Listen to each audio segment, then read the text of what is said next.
Good morning, good afternoon, and good evening, everybody. Welcome back to the Creator Series for our latest round of the season here at Miami. We are giving a bit of a run for F1's money this weekend. I mean, last weekend we managed to run a more exciting and entertaining Baku Grand Prix than F1 managed to produce, so maybe we'll go ahead and do the same here again today. My name is Daniel Gilligan. Alongside me in the virtual commentary box today, we have two individuals. The first of which is my co-commentator and host of our data analysis channel. That is Badgerman. Badger, how are we doing, sir? I'm doing fantastically. Very excited for this Miami, a circuit that hasn't featured in F1 very much. I mean, IRL, this is the second year that it's running around the Hard Rock Stadium in Miami Gardens. Not quite Miami, actually. If you look on the map, it's just north of the actual city of Miami, but it's in the broader area. Excellent, very good. And joining us over in the Clipbook feature, it is not Gareth, as it was last week, R.I.P. He's not actually dead, don't worry. Gareth's perfectly fine. He's just not available today. It is instead going to be Nathan. Nathan, hello, how are you doing today? Doing pretty great. Nice to be here, doing something a bit different to usual. Obviously, normally, if people have recognised me before, I'm normally on I would say the main commentary, but today taking a bit of a different role, bit of analysis. Going to be looking through some of the clips. The clip book could be very interesting today around Miami. I'm sure there'll be lots of incidents to feature because I'd say it's a pretty difficult track, but it's nice to be here. Great track, I think, in my opinion, just a bit difficult. Absolutely, yes, I completely agree with you. So then, looking forward to this one. The drivers are in the lobby. We're just getting everything set up and ready to go. Of course, here on the Creator Series, it's a 100% race. So if you're super duper keen to catch FP3, you might end up missing it if you end up watching this. But we would much prefer that you miss FP3. It's just practice, after all. Nobody cares about FP3. And so you can come and join us and we can do some actual racing and some good entertainment here. We're going to do a full qualifying session, Q1, 2, 3, and then the 100% distance race. We've now got drivers readying up, and so we will be going down there relatively shortly. But Badger, in terms of this one then, of course you are our guru within the F1 Creator Series when it comes to strategies and tyre degradation, all these various different factors. Talk us through what a typical weekend at Miami is going to look like. So in Q1, we can obviously expect, as we always can, the intermediate tire to come out for the first runs. For most drivers, I think some will forget again. Usually we have 2 or 3 drivers who tend to forget that the intermediate championship is a very real thing. Then we're going to get one set of softs from all drivers, or most drivers at the very least. And then we have a used and another new set in Q2 if they make it that far. And then in the final run, usually we get another used and another new set in Q3 as well. To really use only 3 sets of softs, new softs, for qualifying. You want to leave yourself 1 for the race in case of a late safety car, but I don't see the soft tire being used that much early on in the race. It's going to be more the mediums and likely the hards at the very start of the race. You want to have yourself that 1 set of hard tires. To start on, likely, that seems to have been the strategy so far in the Creator Series most times. Start on the hards, wait for the first safety car, because let's be honest here, it is going to happen. It is guaranteed. It certainly is, yeah. And so now then, thankfully, we've got drivers now down at the track. So let's go ahead and bring up our race screen for today then.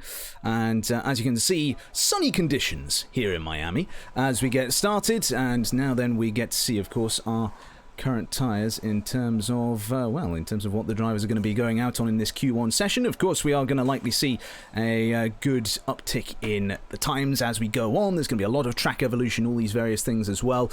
And there's your list of who we've got in today. We've got Melanie JND, Safzo, Timet Marduk, Jeswan Ale, Liam, Shadow, Van Heffen, Meraki, Harry, El Taco Man, Alex Gillen, Matty, Ilke, Mr. Dale, Bushy Ants, Rasin Chai, Curbs, Punju, Curbs again, but different Curbs, and Infratic.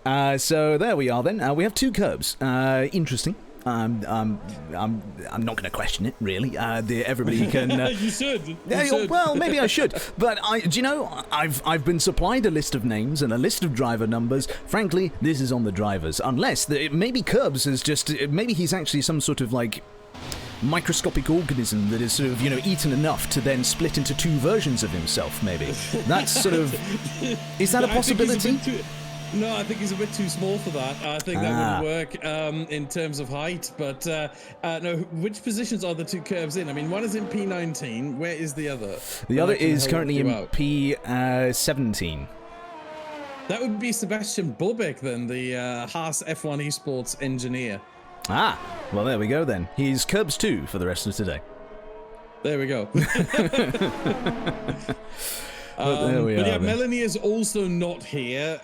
Instead, again, there are some mix-ups, apparently. Some drivers were not exactly capable of sorting out the right numbers, of choosing the right numbers. In the Red Bull that is currently out on track, it is Xella Plays making his debut. And no, Melanie, you're not in the Red Bull. Stop lying. She's in the chat right now. How can you be in the chat typing and driving at the same time, Melanie? Explain that to us. Well, we all know that Melanie is, of course, the best driver in the league. That is how they're able to go ahead and do that. It's just the wonderful amount of talent that they have on board, clearly. So Obviously. So then, as we go through, it should be worth noting, of course, that please do submit your various clips and videos of your favorite creators. Not necessarily clips from this channel, but on their own channels. That way we can then throw over to Nathan as... speaking of throwing... well, I mean, if Melanie is claiming that this is her, then a bit of a reverse into the wall and going off track. Melanie, that's... That looks like Melanie driving to me, but there we go. So, but yes, if you want to submit your clips, then please go ahead and do so into the Stream Clips channel over on Dirk's Discord, and then that way we can then get some things over to Nathan in the analysis channel. So, as it is then, we've got a car now on track. It's not Melanie, but we're going to keep calling it Melanie for the rest of this session at least. It's Xella Plays, did you say? Is the driver that's in there? Xella Plays, yes. Yeah, there we go then. So, Xella Plays then, a little bit twitchy on the back end there as they come through, and then all the way off of the circuit as well. Something is telling me that this is maybe not the greatest time lap that we've ever seen. Yeah, not exactly. The big problem is for Xella that he's already out on soft tyres. That does not help. If you're on intermediates right now, as Matty D just said the first time with a 31.7, if you make a mistake, it's not going to be the end of the world. It's the intermediate tyre anyway. You just wasted a compound, a set of tyres. That doesn't really matter anyway. We have I don't know what is going on. Xella Plays is currently reversing up the barrier without a front wing. And disqualified. Dear, oh dear, oh dear. Well... Did I see...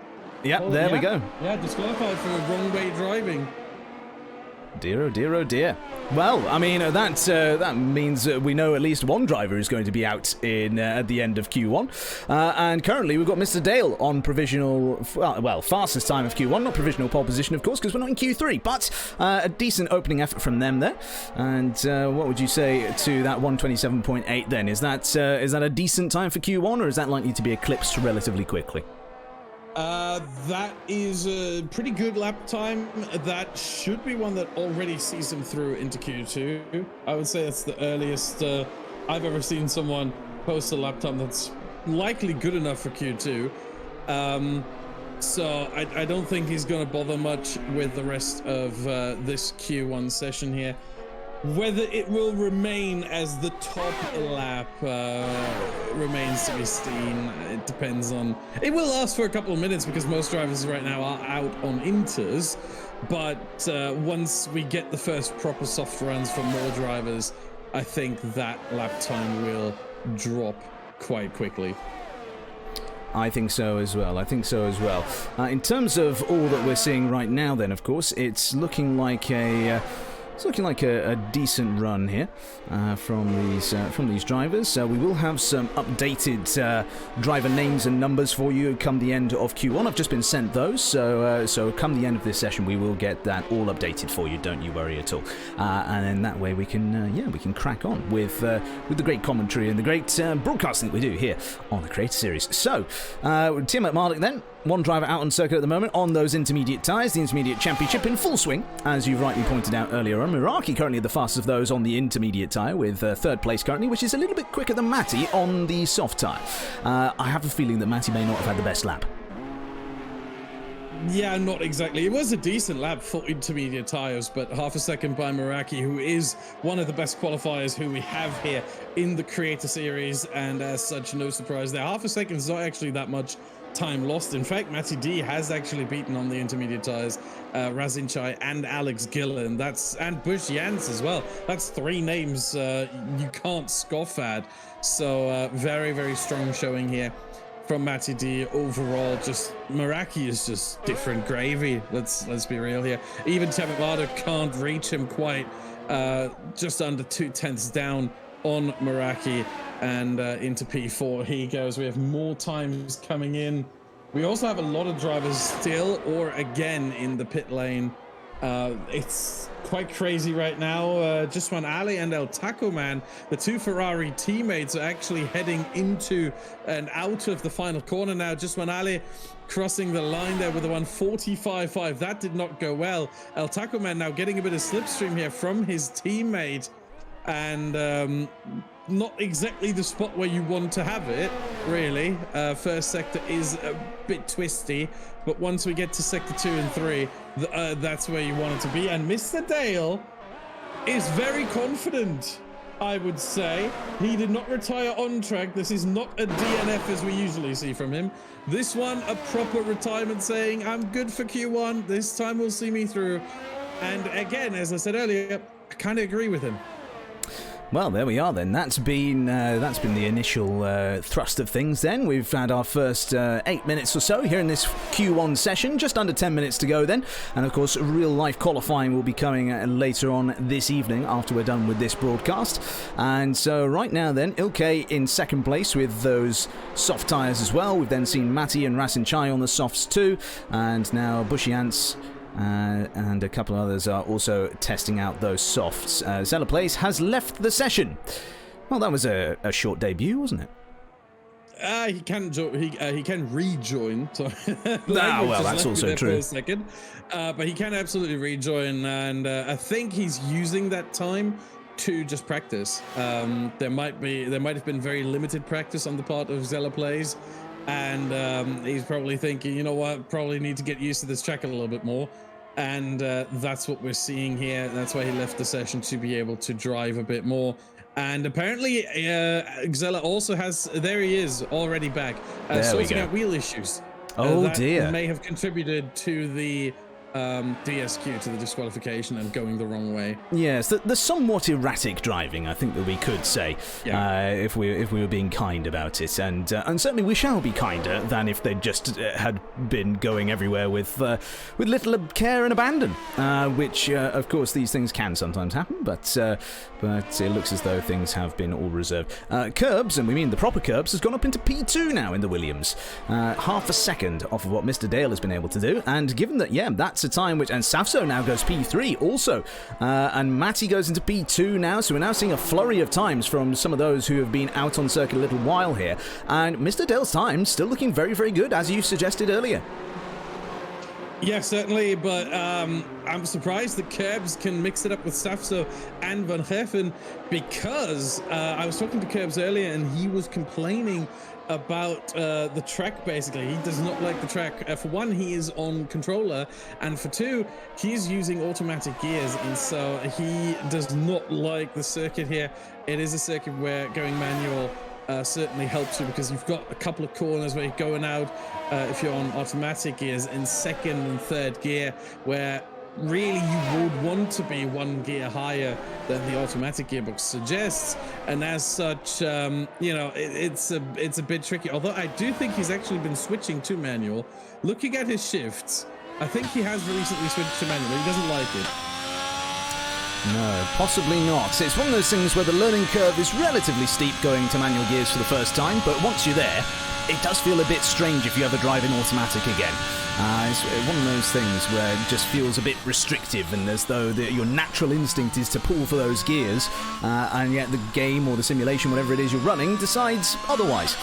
So, On board with Liam at the moment, currently down in the drop zone in P17 with the soft tyres on the car now this time in the Haas and rounding towards the last proper corner on the circuit then. A little bit like Azerbaijan last time.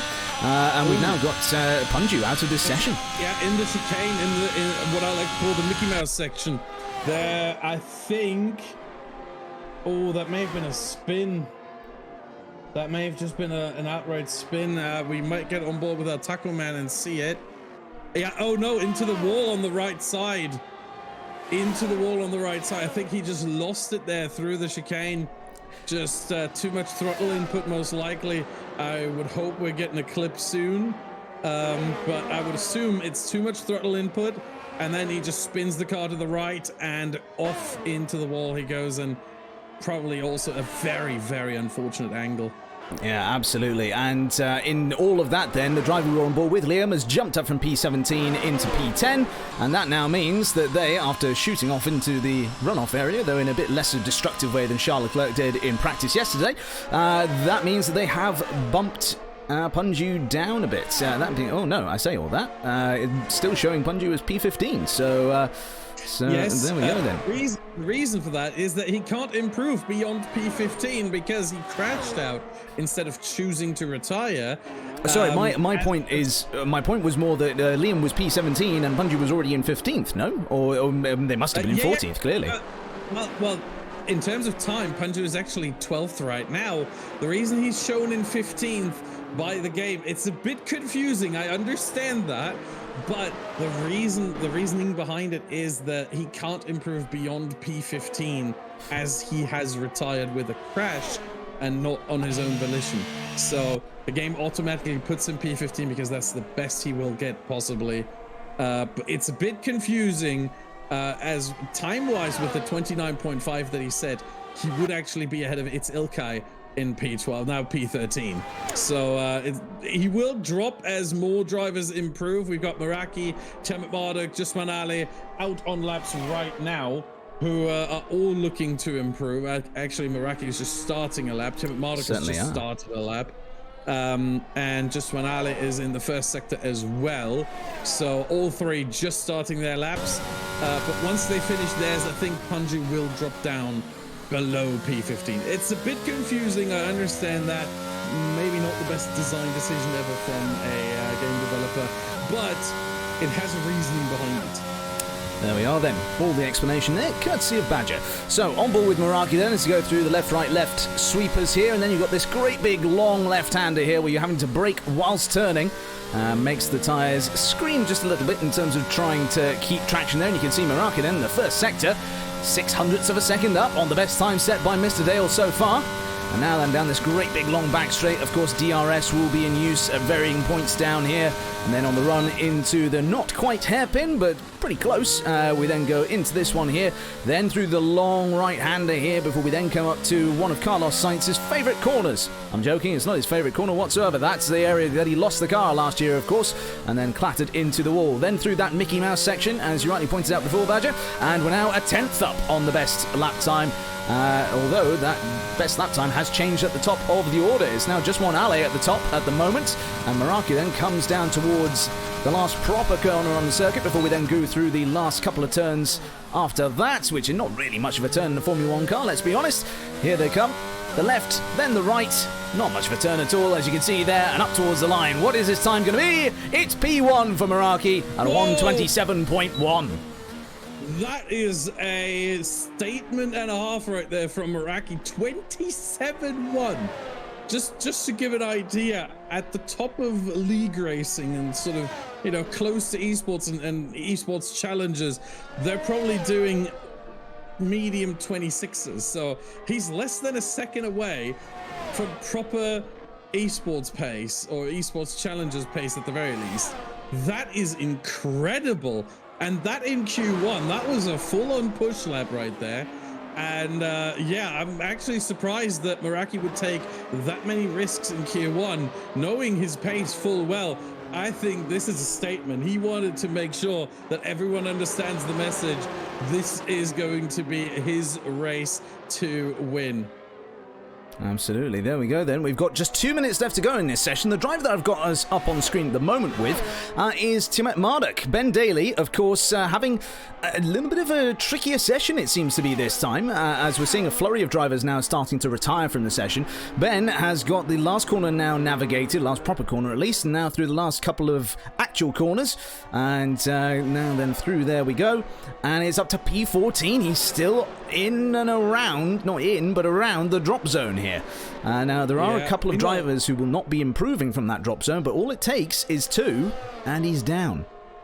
Yeah, meanwhile, we have finally seen Punchy drop down to P16 now that enough drivers have beaten his 29.5. So at this point, he is in the correct order there in P16 and guaranteed out. So right now in the drop zone, we have Ilkay, who and Taco Man is now dropping down further. El Taco Man has just gone P9, and Carbon Shadow, who has been a... I try to be nice because Carbon Shadow is a really, really friendly person. Really nice guy, but yeah, he's featured in the Q1 eliminations quite often in the past. So we'll see whether he can avoid it this time.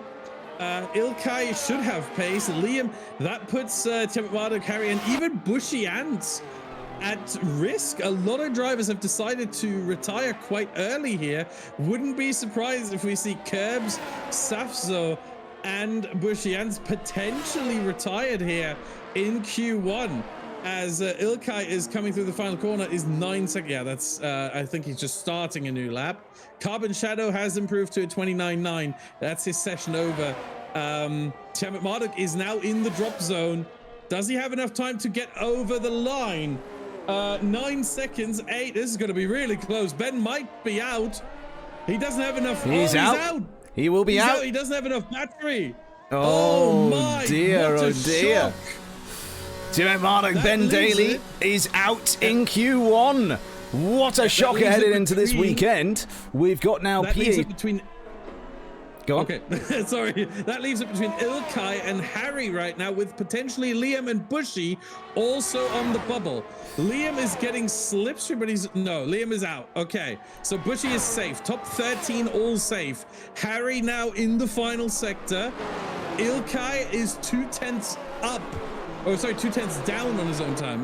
It's sometimes difficult with directions, but he is 2/10 slower in the first sector than he was on his best time. Harry, meanwhile, crossing the line, and he pushes himself up. So now it's between Liam, who cannot improve, and Ilkay, who can, but he's 3/10 down now.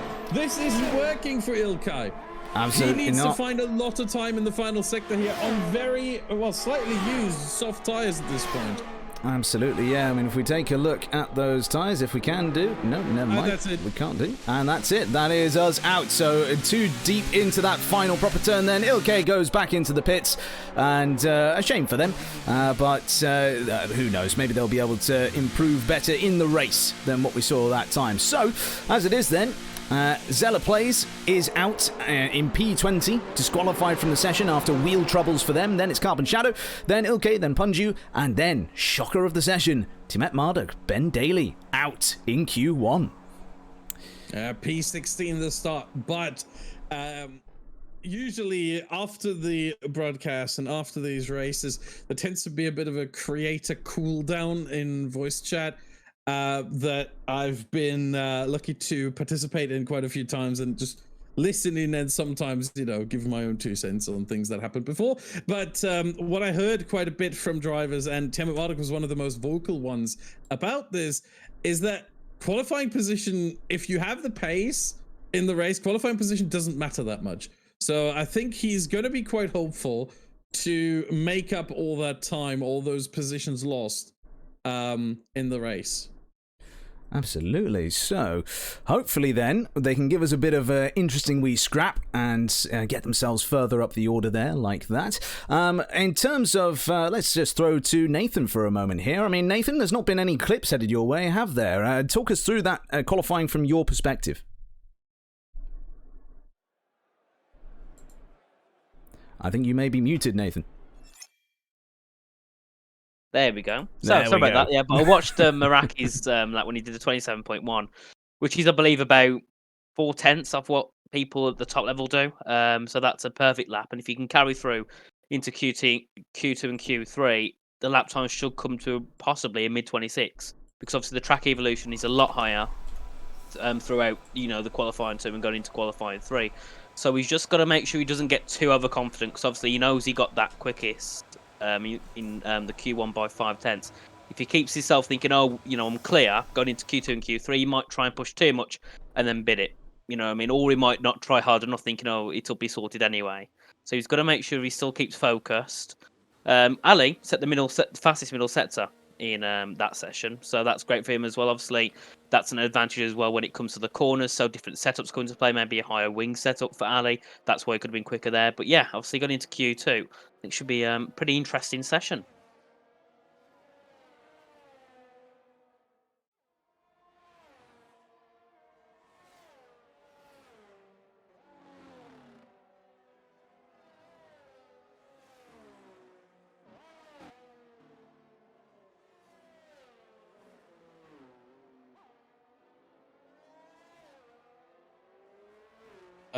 Okay. Audio is apparently gone. I'm seeing in the Creator Series chat, people saying audio is gone. How about now? Is the audio back? I'm waiting for a response. I don't know. I don't hear it. Oh, apparently. Okay, so they can hear me, but not you. Well. Okay, we're golden. Okay, we're golden now. We're golden. Excellent. There we go then. These things happen. So, now then, back into Q2. We've got just one Ale in the McLaren then. The sole McLaren running so far in this, or now Safso. As things update, there we go. I thought it was Safso that was in the McLaren, but I was just listening to whatever and there it goes. It's deciding that, there we go. There we are. See, we can fix these things on the fly, everybody. It's good that it happens in qualifying, at least. So, Safso then, rounding that final proper turn then, and as we jump on board with McLaren, let's talk our way through this lap, shall we? As they open their salvo for Q2. So, cross the line they come to start the lap then, and down towards turn number 1. A right-hander that can be tricky to get right, but if you do, then it gives you a good run through the next few corners. Very, very deep though, very slow. Initially it looked like for Safso, although it looks like we may have some network issues with this particular driver. Jumping around the circuit a little bit, but we'll stick with them for the time being, and see just how they're able to take these next few corners then. And they've left the session. Well, there we go then. Instead, now the game has handily chucked us over to Liam instead. So Liam then, they'll take it away.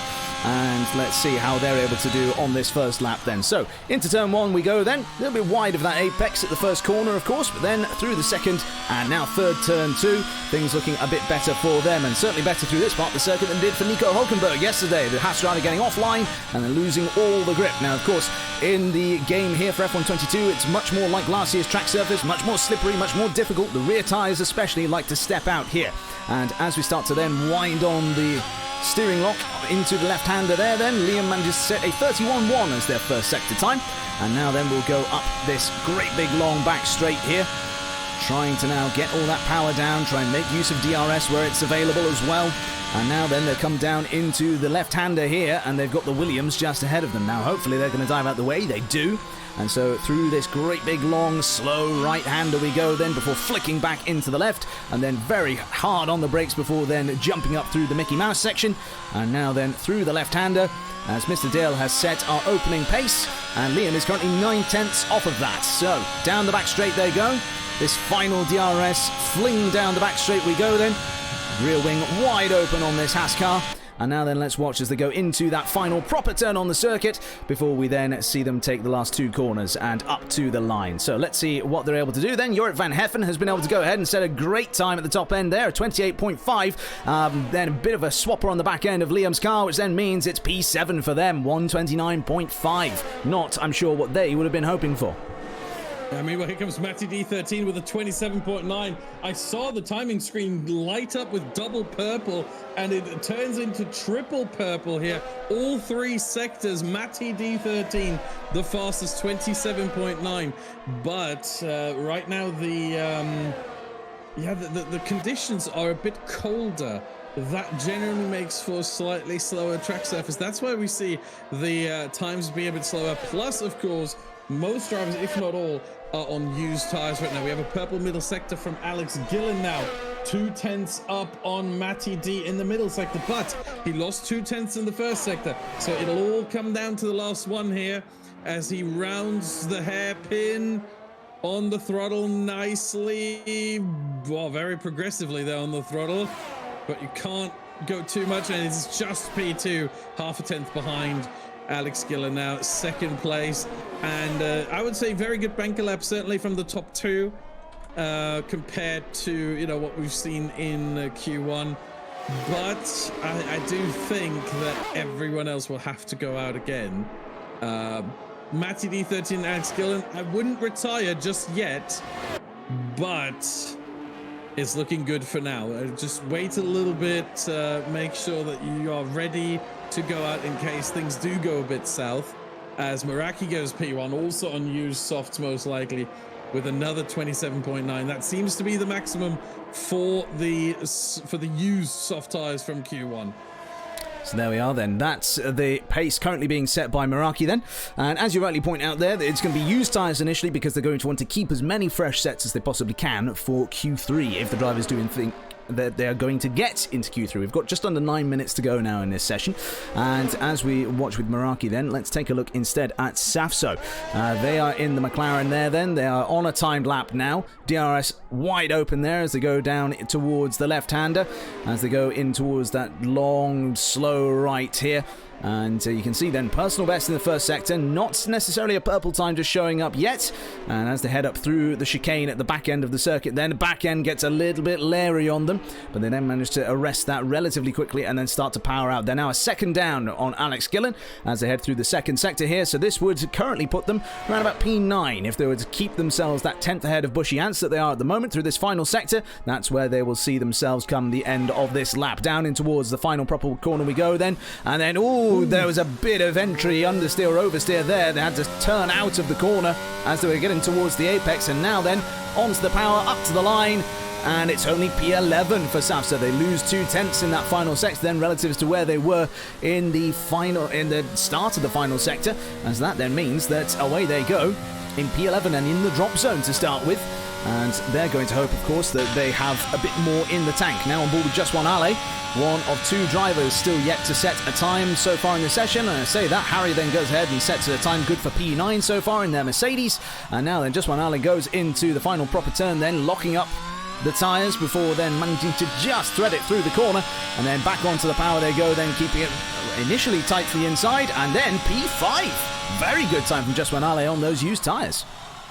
Yeah, very good indeed. And once again, we see the big gap really between P5 and P6 right now. 4/10 gap there, 28.1 to 28.5. And I would say the top five are looking to be in a very good position right now to make it into Q3. Everyone else will have to go out again, but track evolution will be quite drastic. If you look at the data channel right now, you can see actually the weather conditions in the top right, and you can see how it evolves. It will get sunnier over the next 6 minutes and 45 seconds remaining in this session, and a bit more, of course, because once you start a lap, you obviously still have time to finish it, even if the clock hits 0 during that final lap. So over the next 8-9 minutes, the track will get warmer, the grip will get better, and so that's what I'm saying. If I was in the top 5 right now, I wouldn't retire just yet. I'd feel good. I wouldn't feel great about this. Absolutely, and Alex Gillen then already on an out lap. Infratic is just about to start their timed lap, of course without their usual sparring partner Dirk Chocolate at the wheel of the other Red Bull, as unfortunately this weekend they are feeling a bit unwell. So we wish you all the best, Dirk. We love you dearly, and we hope to see you back in the number 1 Red Bull in the not too distant future. What we're going to do now, we will throw over to Nathan. Nathan, I understand that you have a clip for us from what happened to Dale. And you need to unmute yourself again there, Nathan. Yet again. So, Dale, coming through after his first lap time, hitting the curb on the inside there down at turn 2. Very easy to bin it there, and then decides to reverse. And also, waiting for a few cars. Again, nearly making contact, and then also deciding to, well, possibly damage his rear wing by reversing into the barrier. So that's definitely compromising. He's going to have to spend a little bit more time in the pit lane there for that to be repaired. But all ends well. You just need to make sure, and other drivers need to make sure they don't do the same Then at turn 2, very easy with these curbs around here. Obviously, running low wings as well. That creates issues when having to jump the curbs. There we are then. Thank you very much, Dale. And so what we'll do then is we'll go back to our race view here as we then see Infratic come through the final turn. They have a purple middle sector here, an improvement in the first sector, but not quite a purple there. And as we come up to the line then, what is the Red Bull driver able to do? Where are they able to put this car? And take a nice tight line to the start-finish line, and it is P4 for Infratic. Personal best in the final sector, but again, not a purple there. So based on that then, Badger, talk us through ultimately what that sort of a lap time represents. You're very quick in the second sector, but maybe not as quick as the ultimate pace in the first and the last. Where is he potentially lacking versus others? In this case, I think the sectors usually here at Miami, what you notice is the first sector is the one where you need a lot of high-speed downfalls. That's where your wings come into play. Second sector is long straights, but also really tight and twisty corners where the wings don't really matter that much. It's all more about suspension, about mechanical grip, but also top speed. And then the final sector is really all about top speed. It's just the back straight, then the hairpin, again, low speed corner, and then again acceleration, low downforce. And so a middle sector means to me that either he's got a very good suspension setup or he took a lot of risks in that chicane to really squeeze out the maximum out of that lap. Whereas first and middle sector means he might be slightly higher downforce. And if we look at the top speed ranking that you can see on the data channel, we see that Infratic is actually 6th in top speed ranking. Bushy Ants is running apparently the lowest downfall setup, and he's currently in P3. He's running up to 348 kilometers an hour top speed. Very, very high indeed. Could have had some slipstream there to aid him, but could just run a massively low downfall setup. So there we are then. Now, Alex Gillen has been able to jump up to P2 with their latest effort then. 3/10 off the pace set by the Haas strategists. Apologies that we still have them showing as curbs at the moment. I think that we just need to restart SimHub in between Q2 and Q3, and then that should show them as all correct. But yes, for the time being then, that's them on top with then Alex Gillen P2, Bushy Ants P3, and then Mr. Dale already out of the session, of course, in P4. So Meraki then currently P5, and out on an outlap is Matty. Let's see if they're able to put one together then, and see how this one goes. Yeah, meanwhile, we have also curbs on a flying lap right now. 7/10 up after 2 sectors already. So this could at least get him into P10 right now and out of the drop zone, at least for the moment. Although he is going very early in this session here with 2 minutes remaining. But he might just have a... Oh, no, he doesn't have the fuel. I was going to say he might have enough for a cooldown lap, another flying lap. And he does actually go P10, a 10th down on just one alley. But I do think, looking at the drivers behind right now, Van Herfen is on a flying run as well. And he is up on his own time as well. Middle sector wasn't that great, but there is a possibility here that Van Herfen moves down curbs. There's also El Taco Man on an outlap right now who will likely improve. Harry on an outlap as well. Safso's running through the final corner as well. Van Herfen not improving. That's surprising, but someone else just was. I couldn't even see who it was. That happened so quickly. I think Liam, P8, yeah.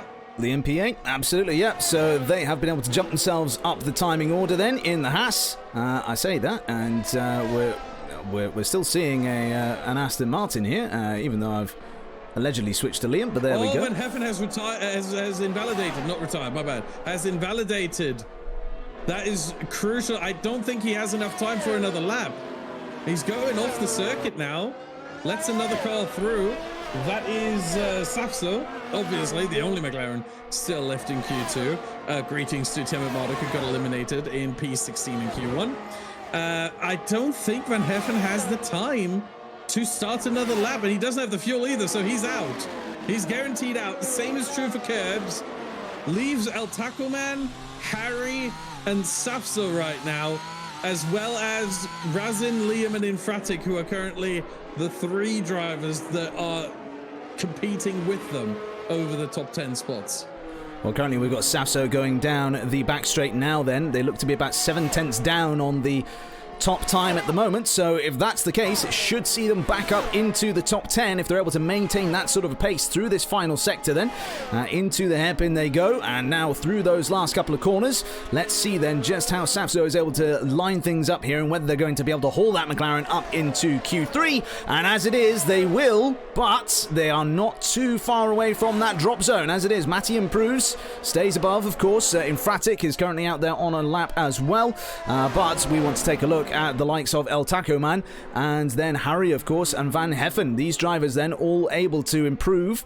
Or should be able to improve at least. El Tacoman is currently 9/10 down on the ultimate time, and so that then puts them just around about the bubble. That puts them around about sort of where Liam and Rasin Chai are in P10 and P11 respectively. So let's wait and see then how things end up going for the Ferrari driver. Will they be able to hold themselves up there and be alongside their teammate Just One Ale, or will they instead be out in Q2? Let's wait and see then. El Tacoman across the line, and it's P12 for the Ferrari driver. A second down on what Curbs has been able to Curbs 2 has been able to manage here today.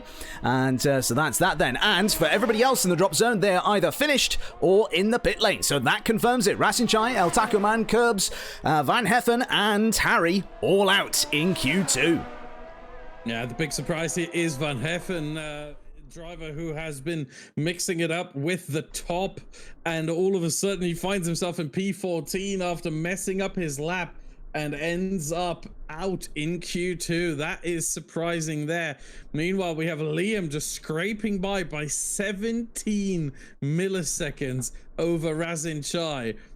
Whether that will hold after turn 1, we will find out, because Rasin tends to be someone, he has a bit of a reputation for being a bit of a dive bomber. He likes to take some risky overtakes and attempt some risky overtakes. So whether that will hold by turn 1, we will find out later on. But our 10 drivers in Q3 are Sebastian Bobek, Meraki, Alex Gillen, Bushy Ants, obviously the typical names that you would expect here, but also Mr. Dale, Just One Ale, Matty D13, Infratig, surprisingly in Q3. Maybe the weight of having a better teammate in Dirk Chocolate finally off of Infratic's shoulders, now that Dirk is taking a moment, taking a day off basically to relax, not racing here today. And then finally Safzo and Liam are also through into Q3, and Safzo I think is going to be a bit of an underdog here, because P9 in Q2 didn't look too great, but he's the reigning defending champion, let's not forget, and he certainly has pace, and in loads. Absolutely. So there we are then. We've got now just a few seconds until we start to go into the next session here. But what we do have is we have down to the clip book, it is Nathan. I'm giving Nathan all the time in the world to unmute his microphone before we switch over to him. Now then, Nathan, the focus is on you, my boy. Talk us through what you have found here with Mr. Van Heffen. So, obviously, Van Heffen going through into the final corner was up by a good 2/10 on his lap, but unfortunately, just not enough to get him through. As you can see now, coming through into the final few corners. In a second, we'll hear the unmute, and we'll hear very angry Yorit. So, obviously, not happy about that one. Nobody could have got through. Probably smashing his setup on the way, which I wouldn't say that's very ideal, would it? You know, you're not really going to be racing with a broken setup. So, hopefully, he can learn and calm down as Q3 begins, and he can get himself a bit more settled for the race. But yeah, not ideal for Van Heffen either. Just finishing in P12 in the session. There we are then. Thank you very much, Nathan. We will take a look at some more clips later on, I'm sure. So, into Q3 now then. 12 minutes for this session. We have already spent 45 seconds of it with no cars on track. But finally, our prayers have been answered, and our sole Ferrari of Just One Ale is now starting to leave the pit. So, in terms of this one, Badger, I mean, we've got now plenty more drivers starting to come out behind the Ferrari, we can see there, as they start to leave the pits. In terms of this then, Just One Ale, the other 9 drivers that we've got out here, we've seen some good flashes of pace in both Q1 and Q2 from varying drivers. It doesn't seem to me, at least, to be any one single favourite who's been dominating this weekend so far. If you had to put any money on a pole position right now, what would you say? Oh, there are so many drivers. I would say there are, in this session, in this Q3 right now, there are, let me check, 1, 2, 3, 4, 5, 6, 7 drivers who could all take pole position. I'm not going to name the 3 who I think won't be able to because that's mean. But no, there are 7 drivers who can. If I had to put money on it, obviously I would look at the odds, but because that's how you got to play it. But I would say the highest likelihood to me is Meraki, because he is still the leader in pole positions this season. He is still the man to beat in qualifying. Alex Gillen, Bushy Ants, definitely possible as well. Sebastian Bobek has shown in Q2 how quick he is. Bunch of drivers are capable, but Meraki in Q3, there's just something. He's just so good there. He just, I don't know what it is. I think he's just got that clutch in him, and I don't mean the kind of clutch that you need to shift gears. I'm talking he clutches up in the moment, in those pressure situations. He just shows up. He is there, and I think Meraki is going to take this one. But again, 7 drivers could take this. Alex Gillen's certainly one of them. Bushy Ants is certainly one of them. Sebastian Bobek is one of them. Again, I'm not going to name all 7 because then the 3 who I think won't be able to will know. And I don't want to be that mean.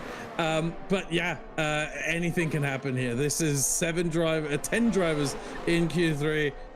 Plenty of pace, very close field. Anything is possible. Anything certainly is possible, and I tell you what, a 30.9 is possible in the first sector for just one Ale. That's what they have set so far, as we keep an eye on this lap here. Sorry to interrupt, a 30.2 is possible right now. And that's Alex Gillen, who's got purple in the first 2 sectors. He's done a 31.8 in the middle sector. You know what? We might see the pole lap right here. He's out. I think he's out on a fresh set of softs right now because he's only used 2 sets. So he can use 2 sets of softs here in Q3. And I think he's doing exactly that. A 27-0 from Alex Gillen might just be enough to do it.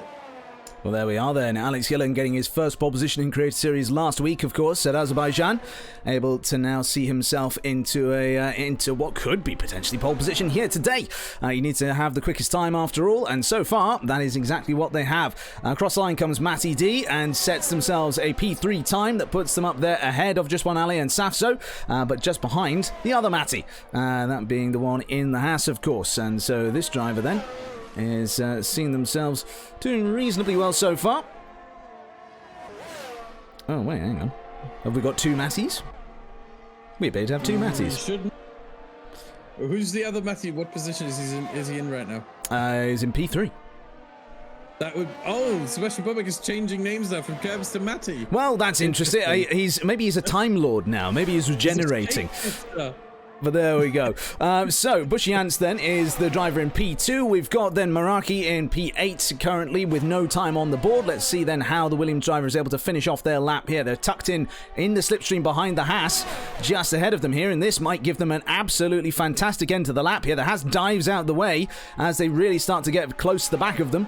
And then as they go into the hairpin, then Meraki will have gained a huge amount of straight line speed from that one. Let's see if they're able to challenge Alex Gillen at all. The 26s is what's going to be, what it's likely going to need to be, and it's not going to be that. It may not even be the 27s. It's just inside the 27s. It's a 127.9. That's still good enough for P3, but they're going to need to find just shy of a second to be able to beat Alex Gillen's time. Now, of course, as we suspect, Alex Gillen may well have a fresh set of softs for both runs in this session. I would assume the same for Bushy Ants as well, given they are just 0.02 of a second off the back of Alex Gillen at the moment. But after that, then Meraki and everybody else in Fratic now jumps in there with a time that is similarly about 7/8 of a second down on what we have seen from the pace leaders. And so I would imagine that it is a case that these drivers are using those used tyres, and so therefore there will be some more time to come later on in this session.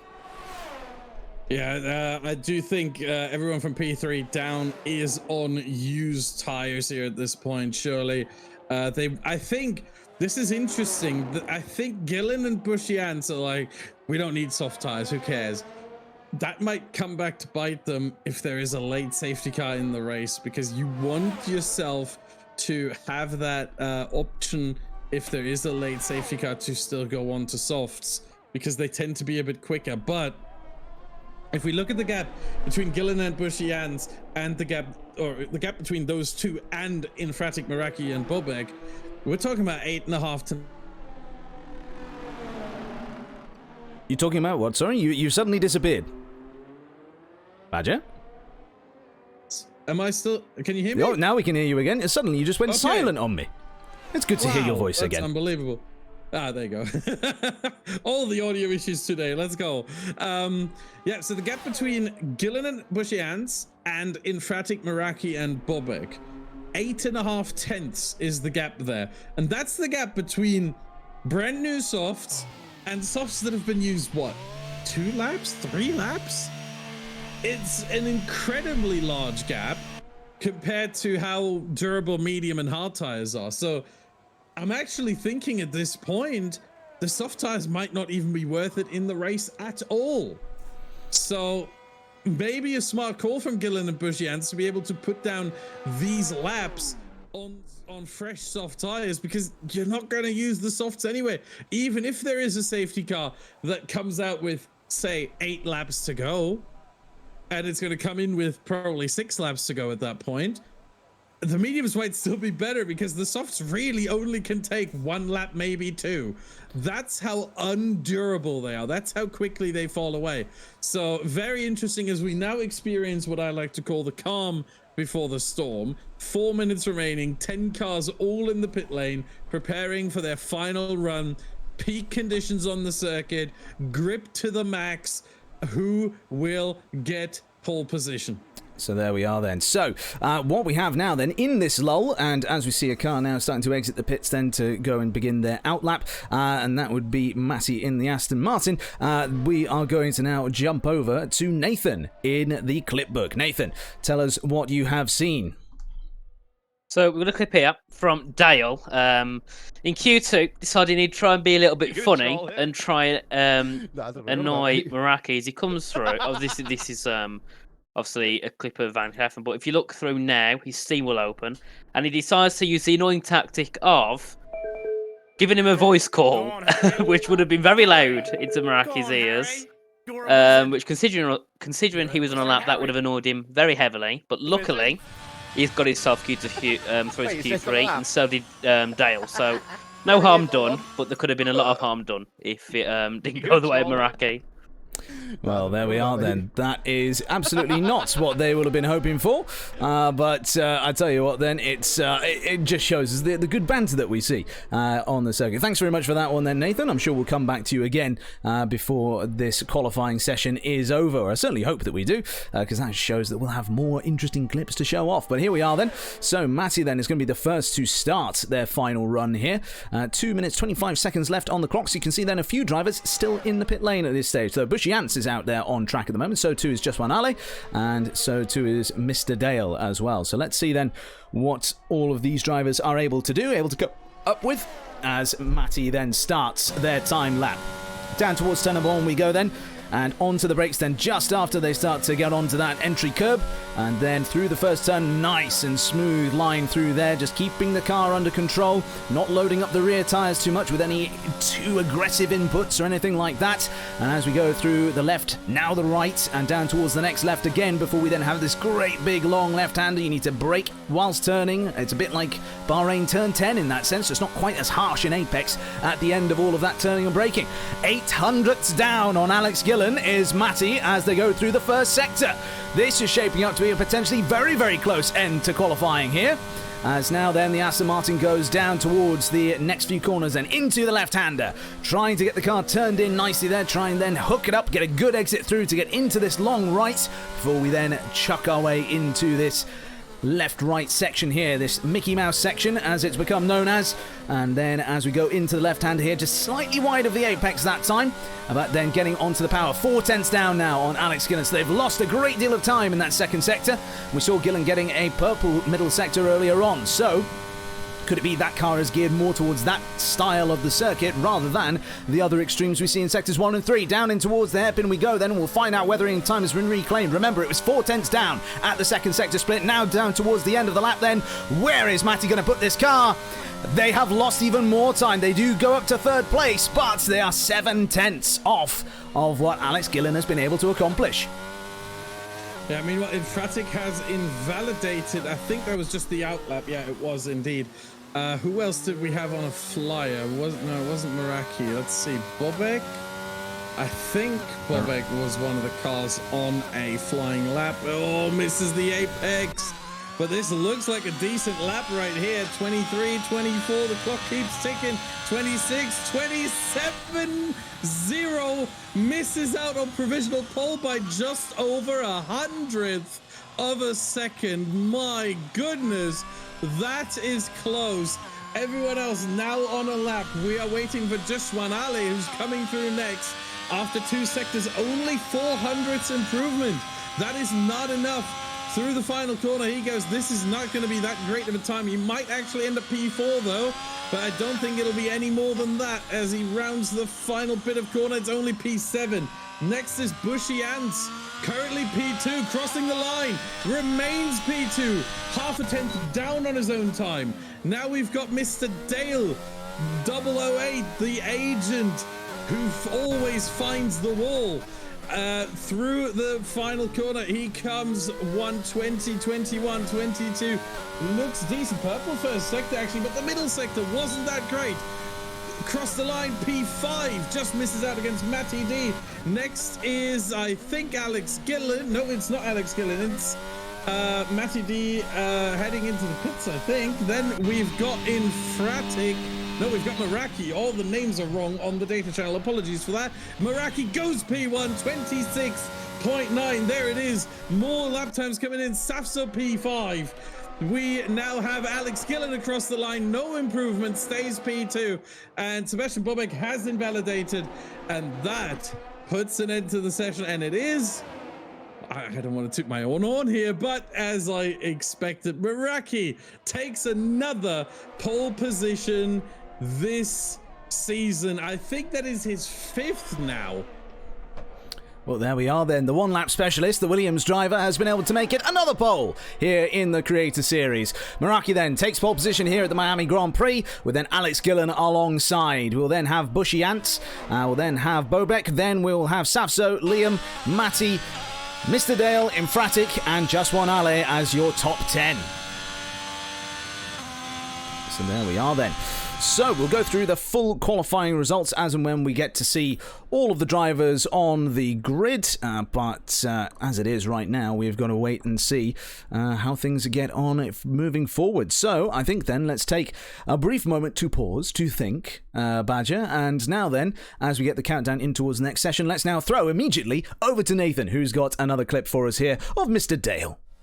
Yes, this is Dale coming through on one of his, I believe this is his second or third run of the session, coming through now into this first sector. Very nice, taking a lot of curb, but he comes through now into this long left-hander, and you can see brakes, but loses the rear, so carrying a bit too much speed. Ended a bit similarly to what happened to Charles Leclerc, but unfortunately Charles just went straight on. Dale's car managed to spin round, and obviously the realism isn't that great, so realistically, it probably should have ended like that, but it did. And yeah, unfortunately for Dale, but luckily no damage, not getting involved in an incident with any cars. So yeah, and plus it wasn't the end of the session, so we did have a go again. But definitely lessons to learn for Dale when going into the race. Absolutely. There we go then. Thank you very much once again to you for this one. And oh my goodness gracious me, everybody. I've got to show you this one instead of just our faces, because look, it's raining here in Miami. We have a wet race. Yes, I love a wet race. A wet race is always good fun. So then we have 20 seconds, of course, until the drivers jump in. Then we will now just cut away just whilst we're waiting for the drivers to get themselves readied up and into the formation lap. But oh, Badger, this throws everything. A little bit of a spanner gets thrown in the works here, doesn't it? Yeah, it really does. I've seen it on the data channel on the preview of the race weather. Yeah, there's a lot of rain. It's not just a little bit. This is likely a wet tire start, not even into. This is likely wet. However, it's not going to be wet for long. In fact, if you go over, I can actually really click really quickly here. You can see it's going to be 15 minutes in. This is 2 hours. This whole thing is 2 hours here. But this is the 30-minute mark, so this is not equal. It seems like it's going to dry up within half an hour already. So we're likely only going to see 1/3 of the race actually under these wet conditions. And yeah, thanks, Dirk. For those of you who don't know where the data channel is, the link is in the chat right there. So it's going to be wet to start here. I wonder if anyone's gambled for Inters. I hope not. And indeed, everyone's on wets because it takes too long for the Inters to come into play here. And it's just not worth it at this point. So everyone's starting on full wet tires. This is going to be interesting for sure. This is going to be a crazy start, I reckon. And I wouldn't be surprised if we see a safety car or two already within the first, let's say, 10 laps. Well, there we are then. First 10 laps. Nathan, tell us what you think as a safety car prediction. We had this with Gareth last time out, and so let's see who gets the closest. I have a bit of information on Ben, actually. Oh, go ahead then. Go and give us some information on Ben. He's gone. Unfortunately, I haven't got a click to prompt, but he's gone onto the dry setup. 3-1 wings in the wet. Goodness gracious me. Which means in the first half of the race, because obviously I've seen and it's going to rain the first half, then it doesn't it transforms to dry. And yeah, Ben going for the dry setup, so going to be looking to have a bit of an advantage later in the race, but he's got to be careful he doesn't lose it at the start of the race, because that is going to be very easy. 3-1 rings in the rain on him. Many tracks is difficult, never mind Miami. Absolutely. So then, as we wait for Meraki to lead the field round, then he's slowed them all right down on the back straight, and then through the hairpin we go to then get ourselves onto the grid, get ourselves lined up, and of course with it being an immersive formation lap, the drivers will get themselves parked up into their own positions. So, as it is then, we can see some drivers already on the grid because they've been a bit naughty over the course of this formation lap, and now then, we get the donuts. Away go the cars then, spinning around. It's like Kylie Minogue, get out of their way. And so, as it is then, lining up on their grid slots, Meraki is ready to take the start here in Miami. Just One Ale has been disqualified from the session, along with all those other drivers. You can see there, Sasso, Matty, Mr. Dale, Just One Ale, Van Heffen, Punju, and Ilke, all out of the formation lap. So they'll have cold tyres to start the race, and they'll be back in their grid boxes, and they won't be in the optimal positions. So, as it is then, we have 1, 2, 3, 4, 5 red lights. Long haul, and then it's lights out, and it's go, go, go here in Miami. Down towards the first corner we go then, and the cars are getting away nicely here. Nobody in major dramas, but a little bit further back, you can see the Haas being swallowed up there by the rest of the field. We can see that Sasso is able to go all the way around the outside of the Haas there, and then on traction afterwards, the Haas is able to send it right back around the outside. Great bit of defensive driving from them there, as we now start to see ourselves heading round through these next few corners. No dramas just yet, no major red flag. Now these yellow flags coming out in the first sector, and Ilke's already out of the race. And there's a penalty given out and a virtual safety car. El Taco Man gets a 5-second time penalty for a severe collision with Ilke. They are down the back of the field as well. And oh dear, well, I mean, it's a good thing we didn't make bets on a virtual safety car, because lap 1, that would have been, a bit boring, really, wouldn't it? Yeah, certainly. I would have taken that bet, though, I can tell you that much. I was pretty much expecting here that we're going to get some kind of full course yellow action, and in this case, a virtual safety car is what we get exactly. And might still get up. Nope, the car has been removed. I think we're going to get underway shortly here. But not surprising there. The section of turn 2 and 3, it is very tricky to get through, especially in the wet, especially after the start. It's just a perfect storm, and no pun intended there. But we are back racing. We are back under green. And Meraki still leads from Alex Gillen and Sebastian Bobek in P3. There we go. Then Mr. Dale, you can see they're one of the big winners, and that one up 3 places off the start. Tiamat Marduk has been able to make 5 places up off of the start there. And now then, as we start to head down towards the end of the lap then, we will start to get an idea soon as to who is where in terms of the timing gaps. But a little bit further back, we can see here Mr. Dale having a little look up the inside of Bushy Ants here. Bushy Ants, of course, winner of 2 of the last 3 races, and on the podium for the one they did not win. They are now being threatened by the driver, who has, of course, struggled to finish a race. Never mind, get themselves into such a good position as this. Across the line comes Meraki then to get us started on our second lap. Ilke has left the session, unsurprisingly, after such an early retirement, and now then we wait for the timing gaps to come in as they start to go around these next few corners.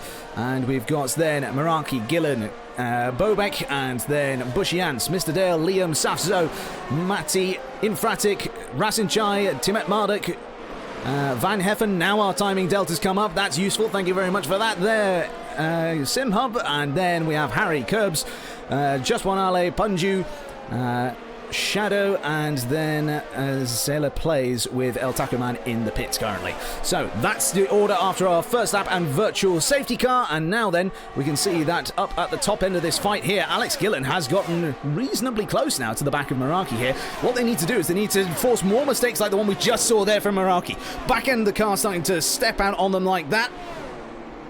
That camera angle reminding me of old-time races in the UK or in Formula 1 in the 70s when you had a camera that would look at trees as the cars went round the corner that they couldn't see. But there we go then. So through the last corner onto the back straight we go then. This is where DRS would be enabled usually. But this time it is all about straight line speed and setup and how well of an exit you got out of that previous corner. And it looks like for Alex Gillen, they got a much better exit out of that final corner than Meraki did. Down towards the final proper corner on the circuit. Late on the brakes goes Alex Gillen, and he's up into the lead, but Meraki has got something to say about it. They do with the up and under, and now we wait for them to come round the final turn. There are yellow flags now, green flags being shown, and after an attempt to retake the place, Meraki is shuffled back down. Alex Gillen takes the lead here in Miami. Yeah, wonderful move there from Gillen up the inside, and then Banks on the outside being helpful with traction, which it was, and he just makes the move happen ultimately. Very, very good indeed. Very strong tactical move there from Alex Gillen, using his pace advantage over Meraki to make the move happen, which is all the harder in the wet.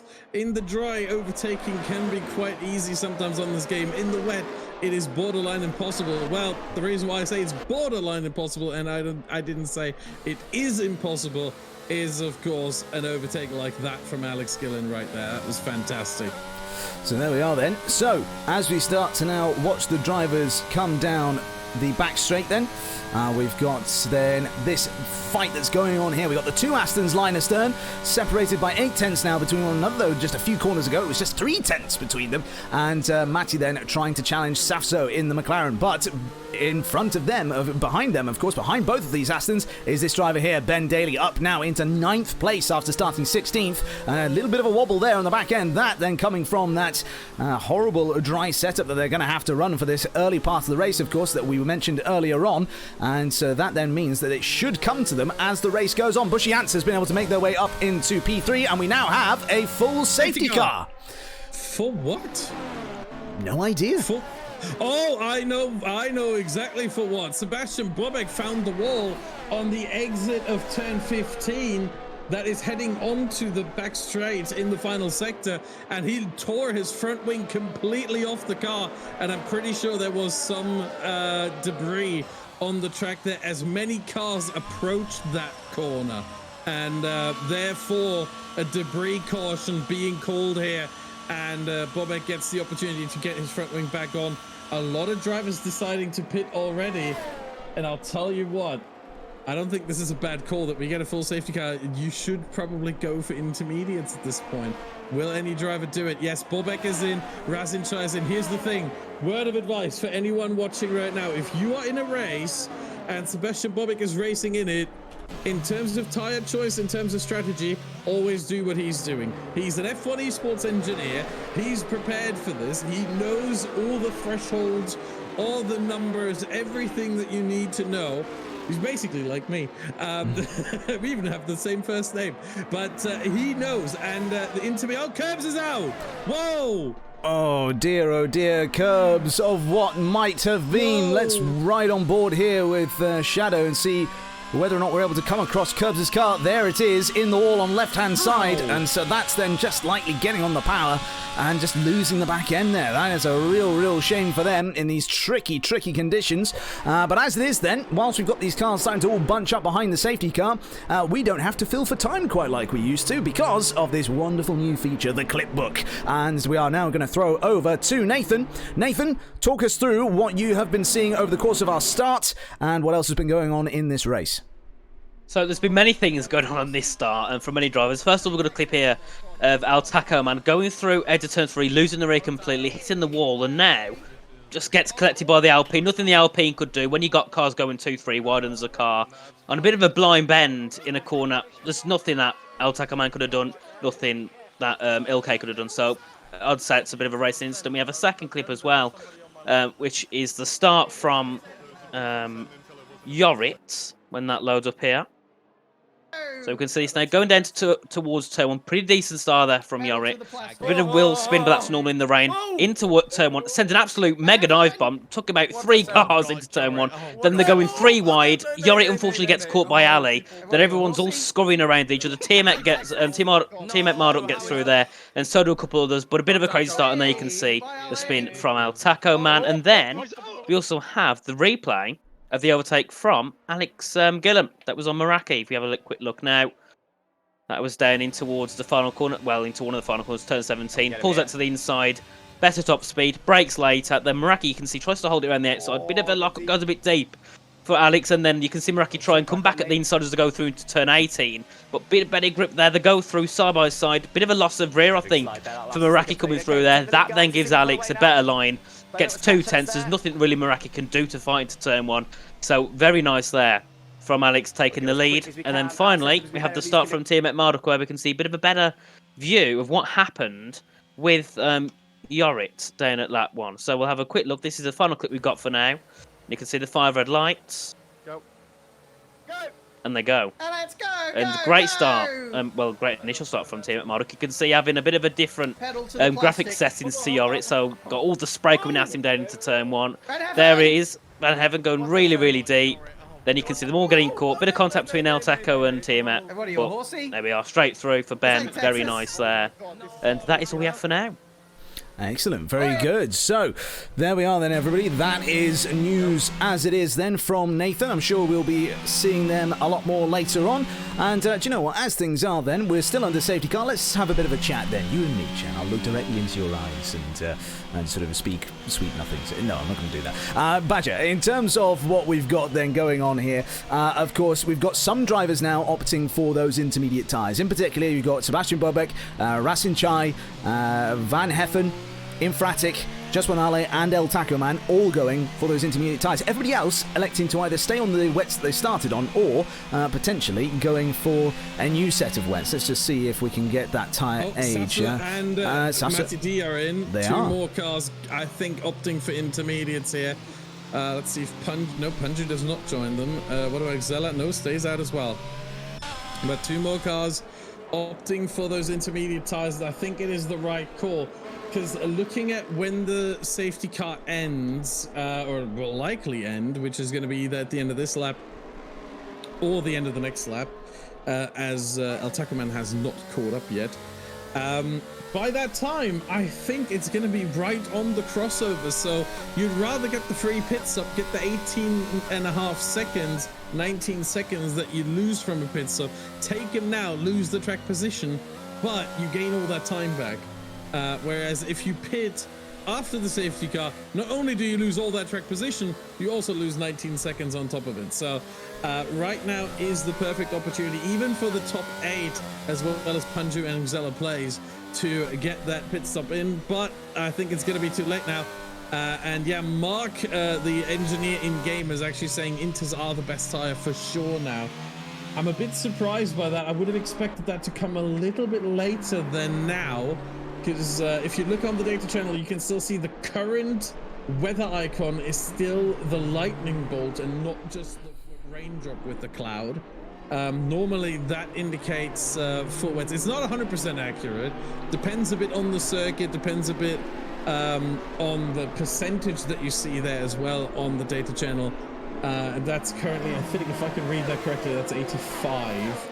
I'm gonna make that bigger for myself here just to see it. Yeah, it's 85. Which is usually intermediate conditions in those circuits. So yeah, I do think it's the right call here. We still don't have safety car. Well, I'm sure that we will get Badger back in the not too distant future. I think we've maybe just had a small. Again. Yeah, briefly, you're back now. There we go. Unbelievable. More cars pitting. Where was I? What just happened? Why is it cutting out? I don't know. These things are all very strange. I don't understand these things. Maybe check if there's a loose connection on your mic or something like that. Possibly could be something mic as. Fine. Mic is fine. Because well, I think it's on your part. Hey! Don't start blaming me for that. I will happily own up to the things that I've gotten wrong, but I can tell you now, I did not touch a single thing. So, as it is then, we've got then this change in drivers coming out of the pits. We've got then Bobek still up there. We've got Rasinchai and Van Heffen who've been able to elevate their way up the order then. Infratic, Jaswanale, Safso, Mati, and El Takuman as well. And now we're seeing Bushy Ants, Liam, Tiamat Marduk, Shadow, Punju, and Harry all on those intermediate tyres now. Just to give you the update of all those drivers that we've got in the session right now. If you are not familiar with some of these drivers, go drop them a follow. Go say hello to them. Go and let them know that you've come from the Creator Series. I'm sure they would appreciate it in a great big way. But as it is then, we've still got at least another lap then under the safety car, and that would be this one. And right now then, we've got ourselves getting a few moments to just get ourselves gathered and get ready for potentially going racing once again. Then let's jump on board with Alex Gillen, because as soon as we see those lights going out on the safety car, that will then be the indicator that it is coming in at the end of this lap. Now let's wait and see then. Everybody is in the queue, so in theory it should go now. There it is. And it's still just starting to steam away down the back straight. We've not seen any lights going off just yet, so there it is. The lights go off now, and so now then we're getting ready to go for our safety car restart here. So Alex Gillen, of course, becomes the de facto safety car at this point, and so he will control the pace. If he massively brakes or massively accelerates and then returns to a different speed afterwards, then that's too dangerous. You don't want to be doing that at all. Could end up causing great big accident like we saw in Mugello in the real life Formula 1 just a few years ago, back in 2020. But it looks as though Alex Gillen has gone. They have bolted ahead of Meraki and Mr. Dale, and now all three of those on those full wet tyres, and then of course everybody behind them bar Zella Plays is on the intermediate. So let's see then how long they're able to hold off that charging force behind. Green flag racing once again then, and away we go, and it's close between them as they go over the line, especially for Mr. Dale here, as they try and get their way forward and try and maybe just make their way by Meraki and then have one more car between them and those fast charging intermediate cars behind. But as it is right now, it looks as though they are under threat from those behind. Sebastian Bobek, of course, is one of those drivers here in the Haas, and they start to scythe their way through these next few corners. You can see just how much more grip they've got in the twisty bits, and so now then they move to the outside here to get a nice cut back underneath the Aston Martin as they go through the left-hander that always is constantly tightening up, as we had a brief yellow flag. Now back to green flag racing again. And is around, it's still yellow. Zella Plays is round, very good.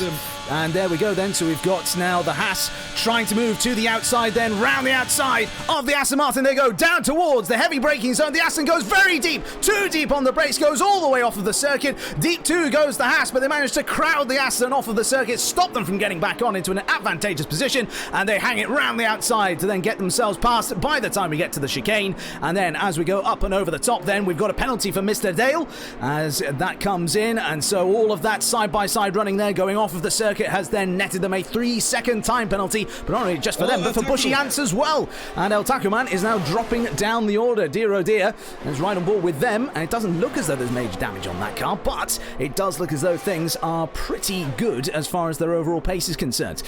So let's see if they can maybe get back on it and get back onto the back of Harry in front.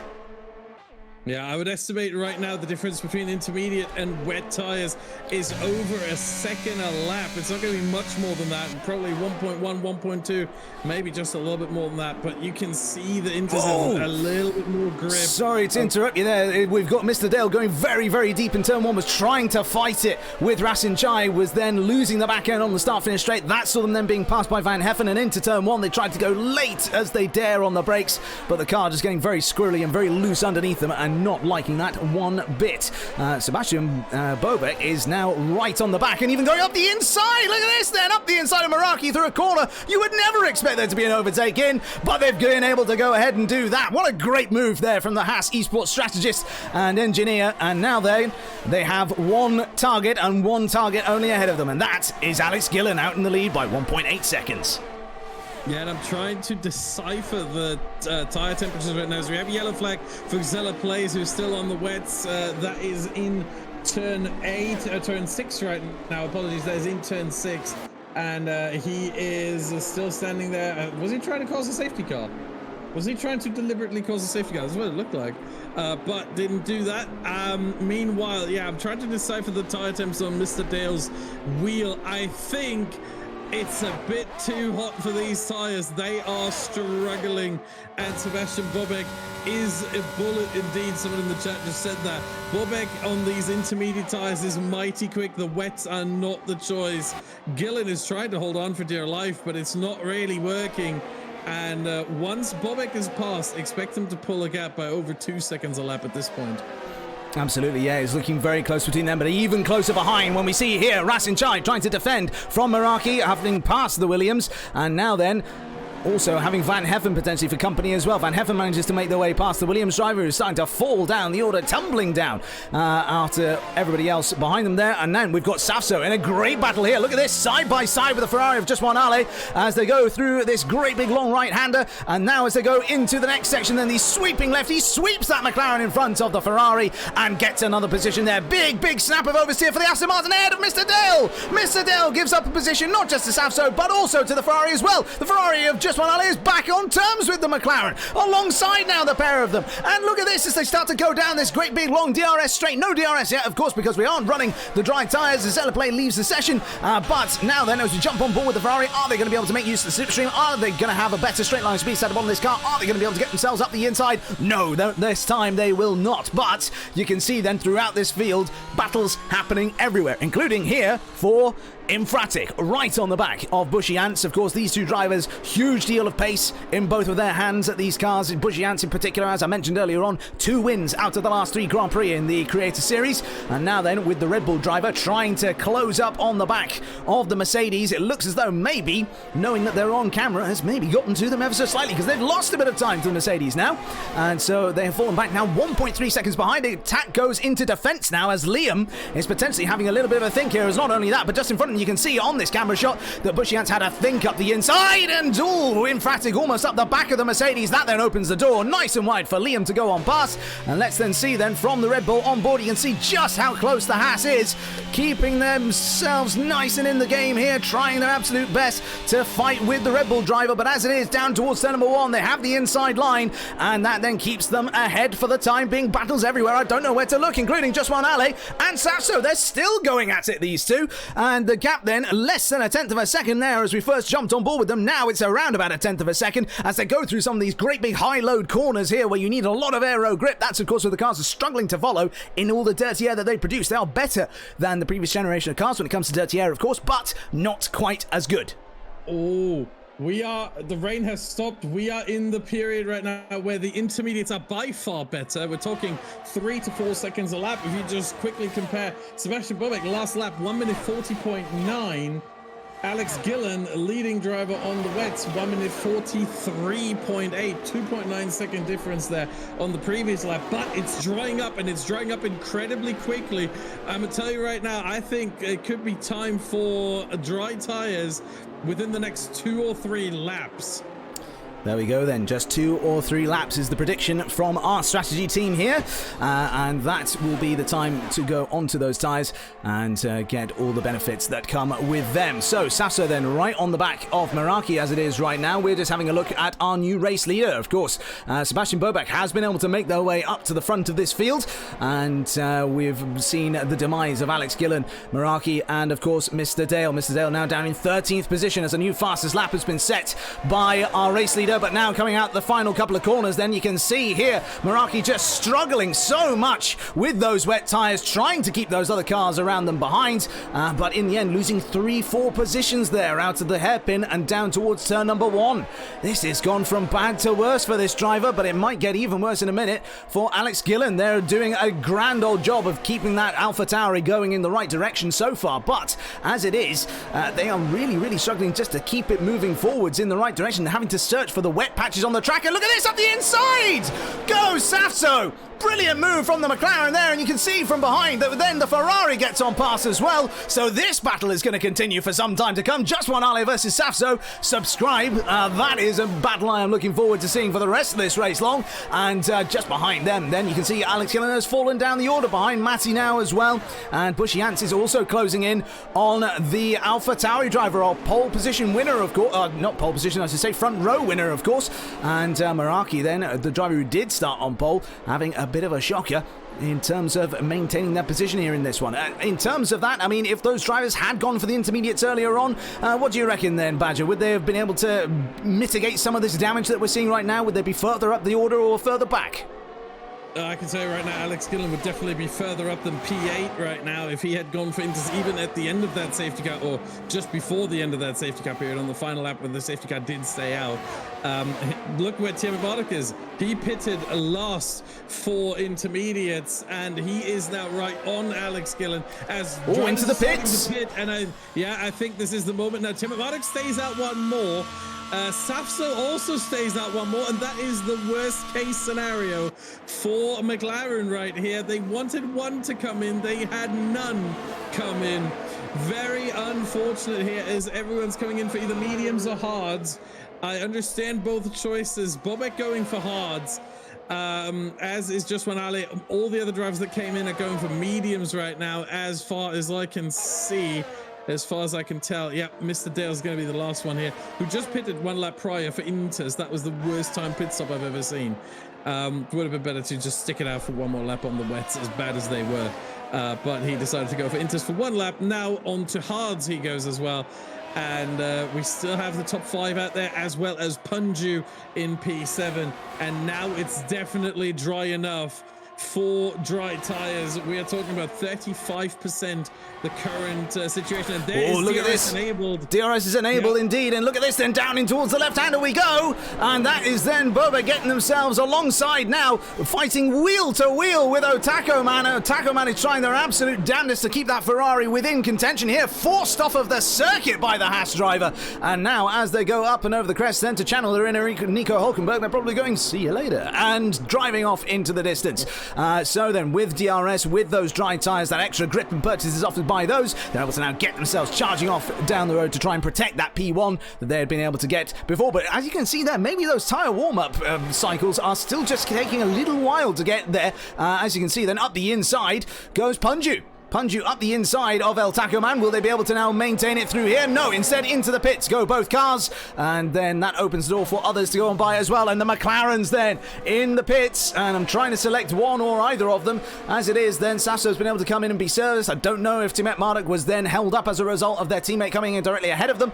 Double stack is not as effective in the game as it is in real life, and now then as they exit the pits then, Sasso up in P4 has maintained a good place here versus everybody else, and of course will now have tyres that will be able, that one lap younger than everybody else who went in the lap before, and might just get a better part of the circuit as well, given it's that little bit of extra time for any residual water to dry up, and of course the track temperature to start to rise in these warmer conditions. As it is though, tyre warm-up might be a problem for the McLaren, because now they've got the Ferrari of just one Ale all over the back of them again. Look at this now as they go blasting down the back straight, and with DRS active now, this is going to be academic surely for the Ferrari driver, but it might even open the door for Punju here as well. No, Alex Gillen I should say, not Punju, as then Alex Gillen comes through, gets by Sasso, and the McLaren then a sitting duck is now just up ahead. Look at this then, El Taco Man, just one Ale rather, versus Alex Gillen, and through the Mickey Mouse section they go through that chicane, and Alex Gillen has been able to pull off 2 overtakes in just a couple of corners. Great bit of driving from them, and just another indicator as to why they are so good at this game.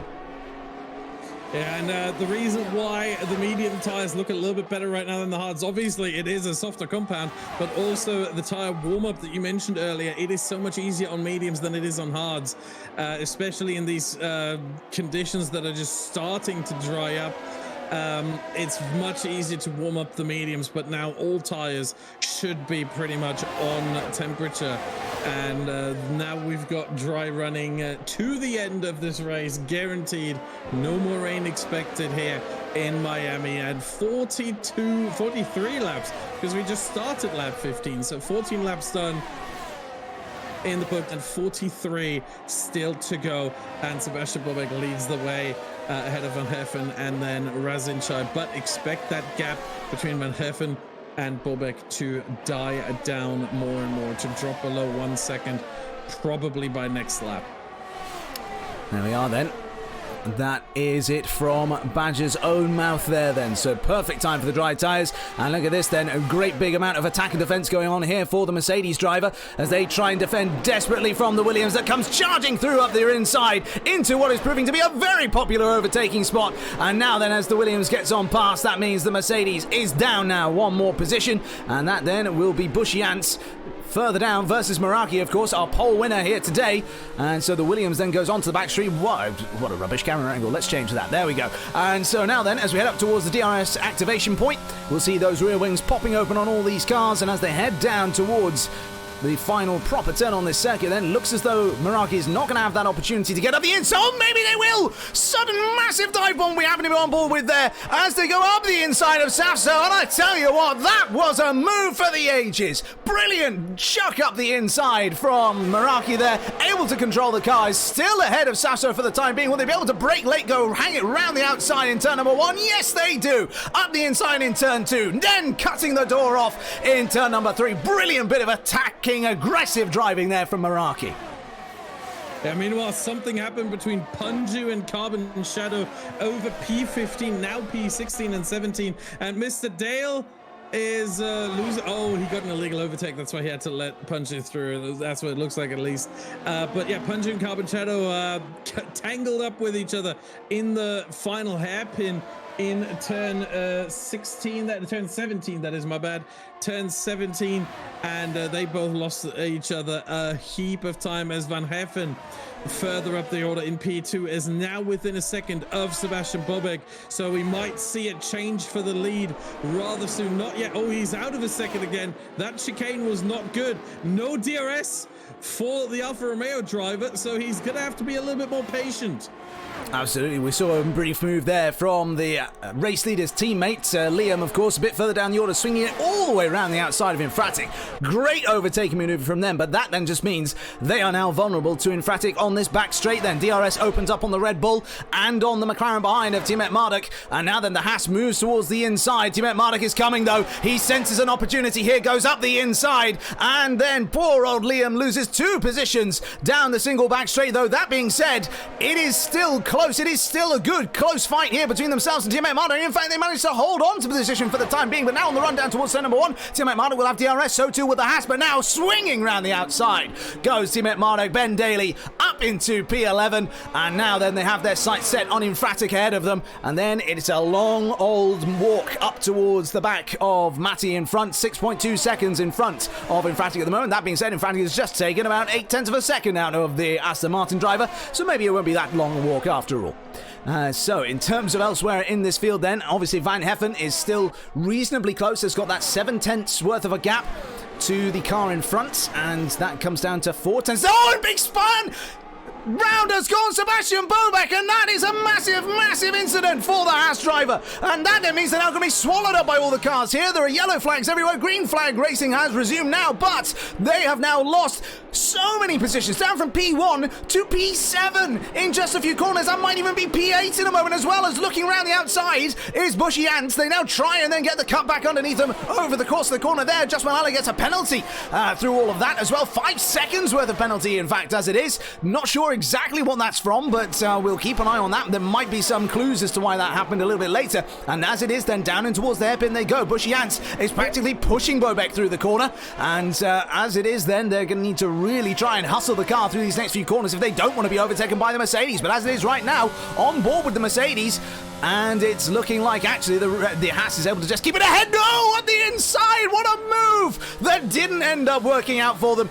They've gone off of the circuit. Surely they'll have to give that position back, but no, they hang it around the outside. They decide, actually, do you know what? I'm going to keep a hold of this now that I've got it. And so the Mercedes stays up in P7. Bobek now down to P8 after leading this race not too long ago. That means that our battle for the lead is no longer between Van Heffen and Bobek, but instead between Van Heffen and Rasin Chai. Yeah, meanwhile, bit of insight on the 5-second penalty for Just One Ali that he will have to serve. I don't think the tyres will last until the very end of the race.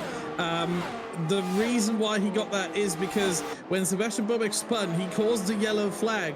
When then Just One Ali overtook Sebastian Bobek, he got an illegal overtake. It shouldn't happen, but it is something that does happen in the game, where Sebastian Bobeck had already gotten back to enough racing speed, but the yellow flag was still out there. Therefore, just when Ali got an illegal overtake, and he decided, yeah, I'm not giving that position back. I want to keep that position. I'd rather take the penalty. And he got a 5-second penalty for that, unfortunately. Not really any of his fault, but sometimes the FIA does as the FIA does. Absolutely. So, as we watch then, as they go down towards turn number 1, it is very close between our two race leaders then. Rasenchai seems to have had a better turn 1, but not quite so good at turn 2 as Van Heffen. So this battle then is having it's looking relatively positive all the way through the order here, but plenty of overtaking throughout the field, and again Bobeck losing another position there, down to P9 now in the Haas, and this then is looking like a bit of a trickier one.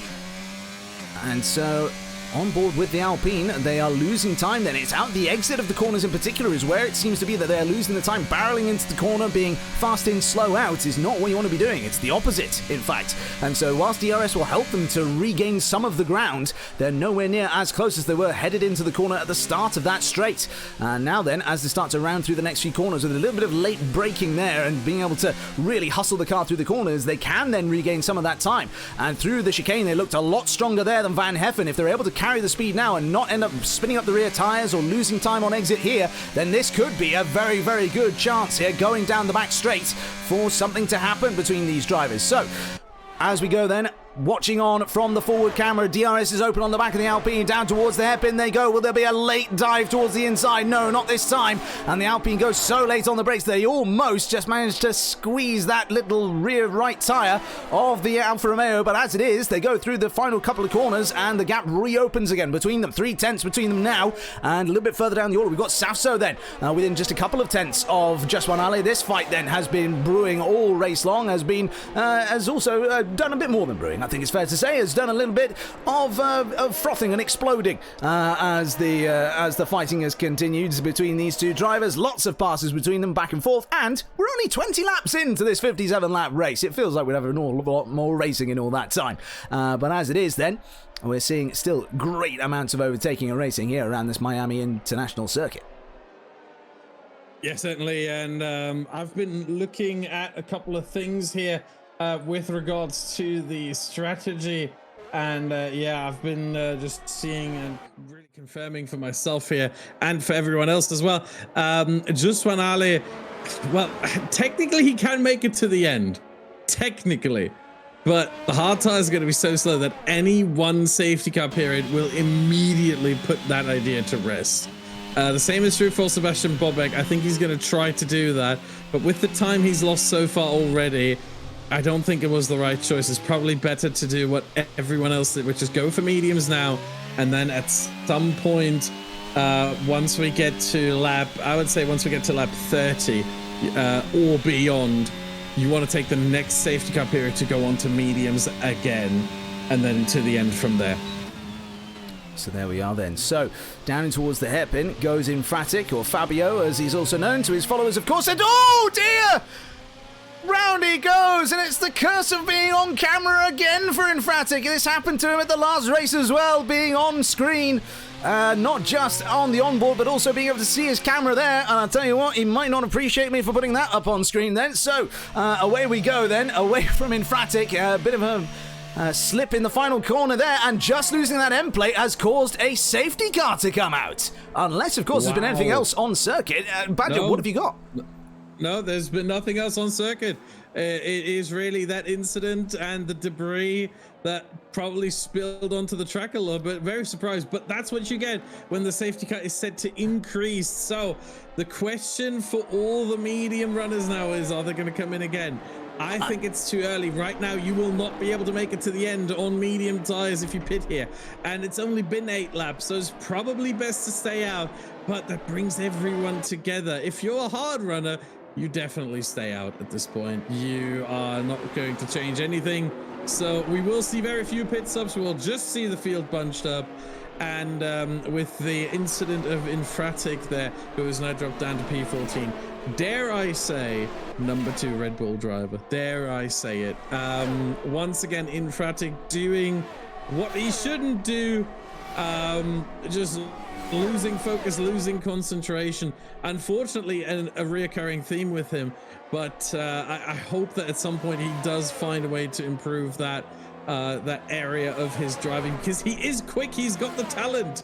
He is a fast driver. He just has these lapses. I remember at Brazil a couple of weeks ago during qualifying, he invalidated in the weirdest spot I've ever seen. He just took a little bit too much liberty with track limits on pit entry, which is not something you would normally see, and invalidated his lap there.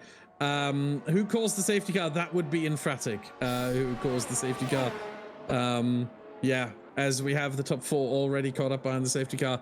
Make that the top 7 now. Just one thing I want to note as well, as we see Infratic going back into the pits. Now, the reason they're going back into the pits is that you were not mistaken, dear viewer, when you saw their front wing being changed. But for the first time I've ever seen in this game, his front wing lost an end plate whilst he was in the box.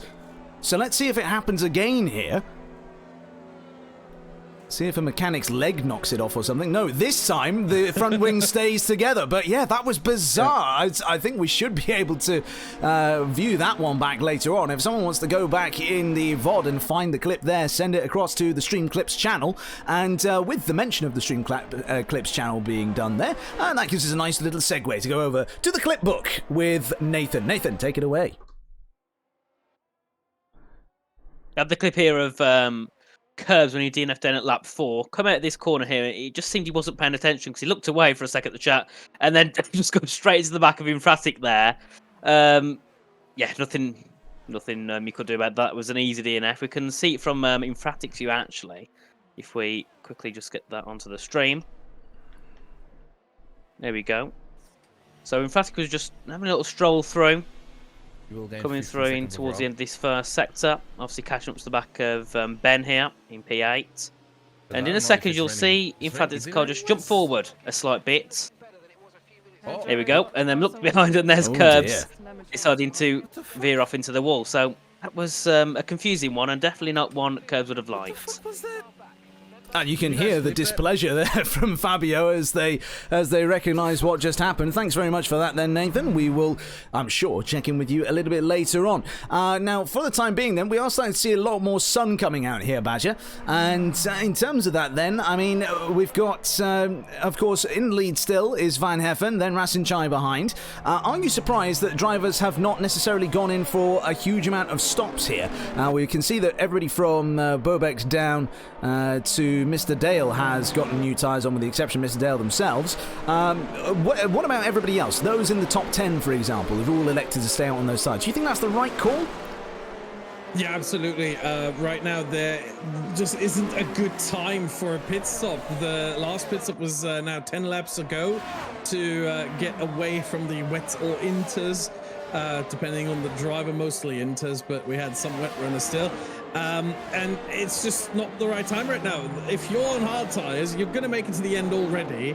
If you're on mediums, why would you pit now for hards? The mediums are still perfectly fine, and you'd rather hope for another safety car later on, as I said, around lap 30, 35.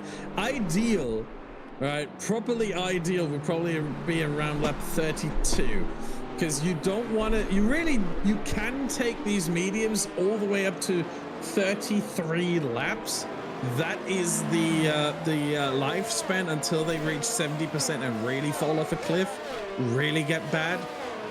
But you really don't want to take them more than 23 laps, which is where they reach 50% tire wear, where they sort of start hitting that first drop down. Not exactly a cliff, but certainly the grip loss increases at that point.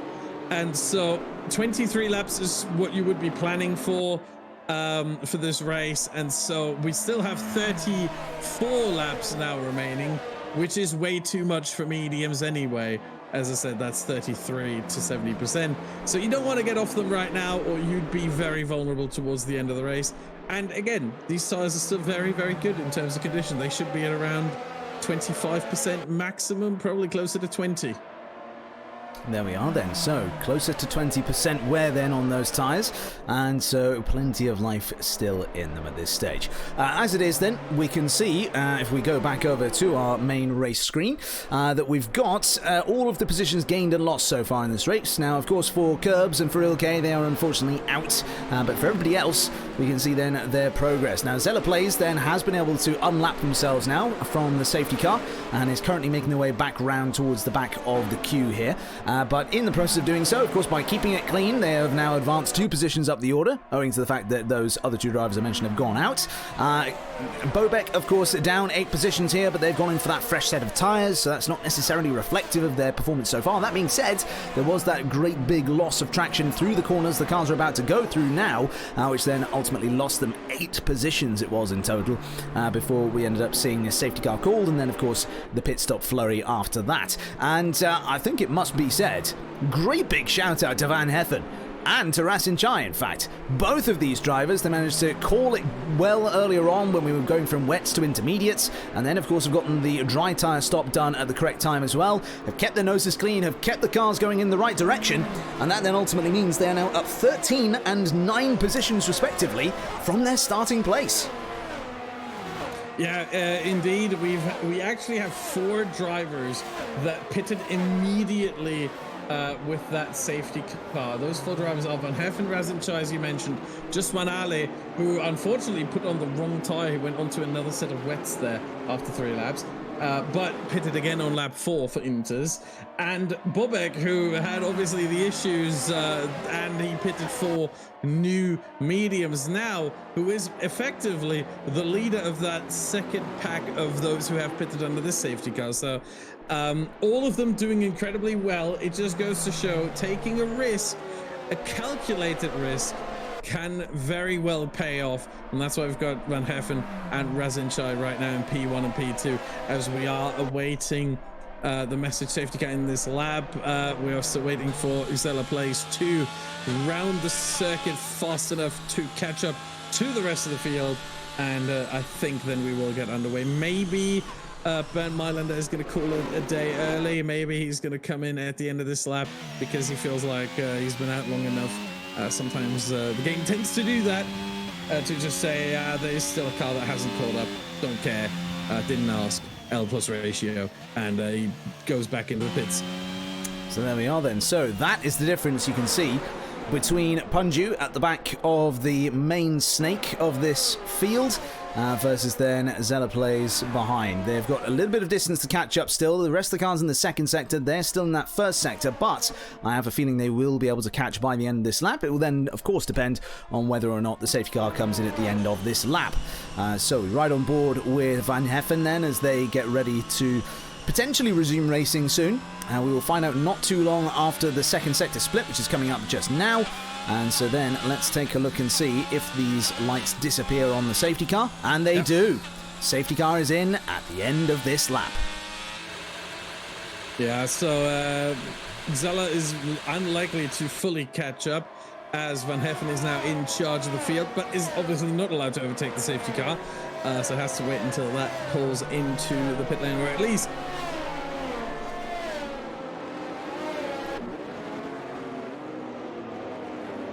oh dear, I think that we may have lost Badger again, but there we go. We've got ourselves going for the restart here in Miami.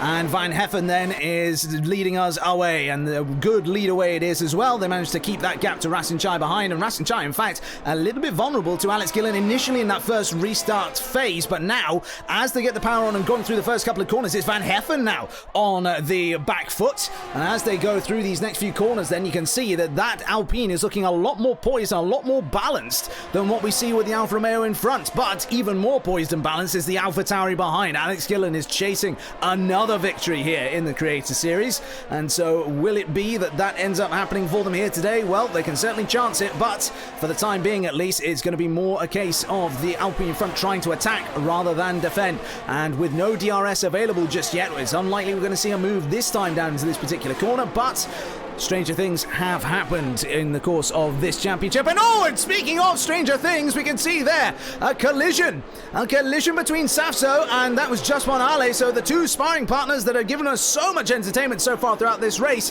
have suddenly then come together in that very corner that we were talking about that may not be an overtaking spot. Turns out it was, but maybe just not in the cleanest of ways, and that means this entire bunch of the field has been just there. They have been bunched up together, and now then, as we get ready to go once more for another tour of the Miami International Circuit, we go down towards the hairpin and pulling out to the inside, or thinking about pulling to the inside, goes Safso, but now then, it is Matty who's having to defend from the teammate of the car in front of them. That's teammate Marduk, Benjamin Daly, who gets up the inside in the second to last corner, round the outside in the final turn, and the McLaren makes their way up into P7. It is McLaren 6 and 7 right now, but how far forward can Benjamin Daly go? That is the question here today.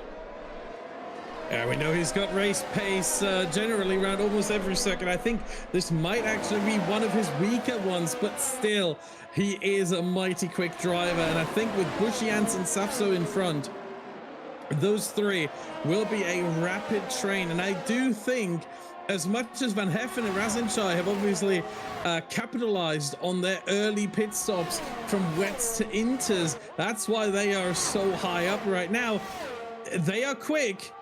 They aren't quite Alex Gillen quick. They aren't quite Bushians quick. So I would expect over time, over the next 10 laps or so, that trio of Bushians, Safso, and Tiamat Marduk, as well as maybe with Matty D13 and Jusman Ali and Bobek and Liam in the tow, to get closer and closer to those leading four, unless there's a certain Alex Gillen and Meraki who can potentially put a move on and be the leaders of this train themselves, at which point we would probably be closer to a bit of a stalemate here. Absolutely. So there we go then. We can see down into the hairpin on board with Rasenchai as they keep trying to get this Alpine close enough to start fighting the Alfa Romeo in front of them. As it is, they are fighting, of course, just not side by side, corner to corner and braking zone to braking zone. As it is, then they're going towards turn number one. We've got Van Heffen in the lead of this race still, from Rasenchai, from Alex Gillen and Meraki. That top four group still nice and close together, but the more that they fight one another, the more that they invite Bushians back into the party. And all the way through that, then Bushians is having to fend off the two McLarens behind as well. So it's not plain sailing for them right now. They're not in a no man's land necessarily. They do have a little bit in the way of company here. And if you were the McLaren team principal at this stage, would you be worried about the Constructors' Championship, or would you think to yourself, it's the Creator Series, we go for glory for drivers here at this stage, Badger? That's a good question. We don't have team principals. That's the beauty of it. But I do think both drivers, Safson and Tiamat Marduk, do think about the Constructors' Championship quite a bit as well. However, they do have a 62-point gap. And I would say they do have one of the strongest pairings, if not the strongest pairing here in the Creator Series. Plus, don't forget, Alex Gillen is a reserve driver, so usually he will score points for different teams every race weekend that he participates in. So that's not really a concern for the Constructors' Championship, as Gillen does go for the move on Rasenchai here, who's been struggling a little bit out of turn 16, and Gillen up into P2. So yeah, I do think they're not going to be too focused on the Constructors, but at the same time, they're not going to battle each other right now because it's way too early. Why would you? You got to stay with Bushy here. You got to stay together because Bushy is the train that leads the way right now. Absolutely. That being said, though, it does look as though for Bushians, the trend has been that they've been getting further away from that top group. That being said, the timing tower on my screen has been jumping up and down between two very different numbers. We've got 4.3 seconds. Just a few moments ago, it was 2.7 seconds, but I doubt that the amount of time was lost in such a short period there. And so with then what we see with these guys fighting away, we've got then Alex Gillen starting to get into the driver's seat, pardon the pun. And Safso round. Spun, and I think he's spun, and I think he's got rear wing damage as well. He just spun it on the exit of turn 8. and he's lucky to not be out, but he has to let everyone through because there's no good rejoin opportunity. He's down to 17th. There was no contact between him and Tiamat Marduk, but Tiamat Marduk did well to avoid that. Now Bobek and Tiamat Marduk are fighting here. Look at this, side by side! Wow, sorry to interrupt you there, Badger, but that was so close between the pair of them through the right-hander. Great bit of driving between Bobek and Ben Daly there. And now then, as they come out of the back straight here, it looks like Bobek able to really get the power planted and then charge away down the back straight and get miles ahead of Tiamat Marduk before the DRS becomes available. Back to you, Badger. Yeah, Tiamat Marduk did well to avoid that, but obviously Bobek now had that run after that avoidance that Tiamat Marduk had to do to not hit Safso, and they lost massive time, about 3 seconds, 2.5 seconds to Bushy Ants have been lost here, and that frees up Bushy Ants a little bit, who is now looking better to catch the front runners. But Alex Gillen has actually gotten into the lead of this race ahead of Van Heffen and Razin Chai, and now that makes it all the harder for Bushy Ants to get closer to this group as Van Heffen, Razin Chai and Meraki are getting pulled along by Alex Gillen, who has, I think yesterday or 2 days ago, no, it was 2 days ago, has actually won a race here at Miami that I think earned him the ability, as Zagos Meraki, that earned Alex Gillen the opportunity to go to a Grand Prix, I think sponsored by Tommy Hilfiger that was. So Alex Gillen knows this circuit, knows it well. He's mighty quick around here. I think the favorite to win this race. Absolutely, there we go then. That's not a bad CV at all for Mr. Gillen. And I'll tell you what, he's got the first 4 letters of his surname the same as me. I'm going to start backing that particular horse. But there we go. It looks like Gil on the timing graphic anyway. You could say that's me. You'd be wrong, because I would be nowhere near that sort of position in a race like this. But there we go, so we can all pretend. Down in towards the hairpin we go then. We've got Gillen ahead of Van Heffen and Meraki. Meraki, the driver that we've currently got in focus right now, as they continue to try and make some sort of fight against Van Heffen here, as they've been doing for quite some time, of course. And as they go barreling down in towards turn number 1, Gillen not convincingly driving away from these guys as it is, and for some reason now there is a random folder that's opened up on my screen. I do apologise. Now back to the action. There we go. And there we go. Maybe. Who knows? I mean, they wouldn't find anything. But there we are. So we've got then Ben Daly still making their way up this field as well in P7 and just off the back of Bobek at the moment then. And I don't know why it's gone to this driver, because that's not Tiamat Marduk. But regardless, all right then, that's apparently who we're going to look at instead. There we go. Now we're on board with Ben. So as they go chasing on after the Haas, then it looks as though the Haas has just got fantastic exit out onto these back straights here. Now, what sort of car characteristics will they be carrying, therefore, relative to those around them who are struggling for exit, that might be giving them that advantage there, Badger? I think that would be a suspension thing, potentially ride height as well, but certainly some kind of suspension setup that helps the car set up for traction zones a little bit better.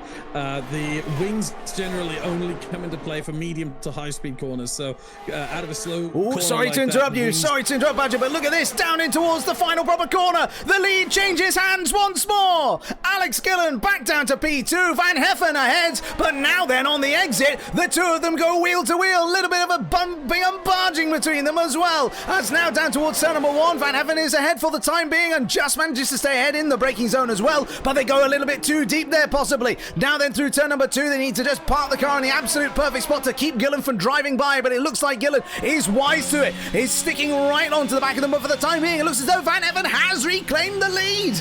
So there we go then, they've got themselves back up into there. Meraki is on the tailcoats of this particular battle as well, so if either driver makes a mistake here, then we end up seeing the Williams come driving on through past both of them. So onto the back straight they go now. DRS will be available down here, and let's then see. I would imagine this is going to be relatively easy for Alex Gillen. The question will be then whether Van Heffen is able to keep Meraki behind, and if they do, then, of course, how much time will be lost to Gillen? Well, that being said, Gillen tries to hang around the outside in the left-hander. It looks as though Van Heffen is able to just keep it with them for the time being, but then on the exit of the right, we then see Gillen just slowly pushing them out, forcing them wide off of the line and losing the grip there as well. So, good bit of driving from Gillen, although this now opens them up to another potential repass down the back straight here. Here we go again. And will this be second time's the charm for Van Heffen? Down the back straight we go then. DRS wing is open for both cars.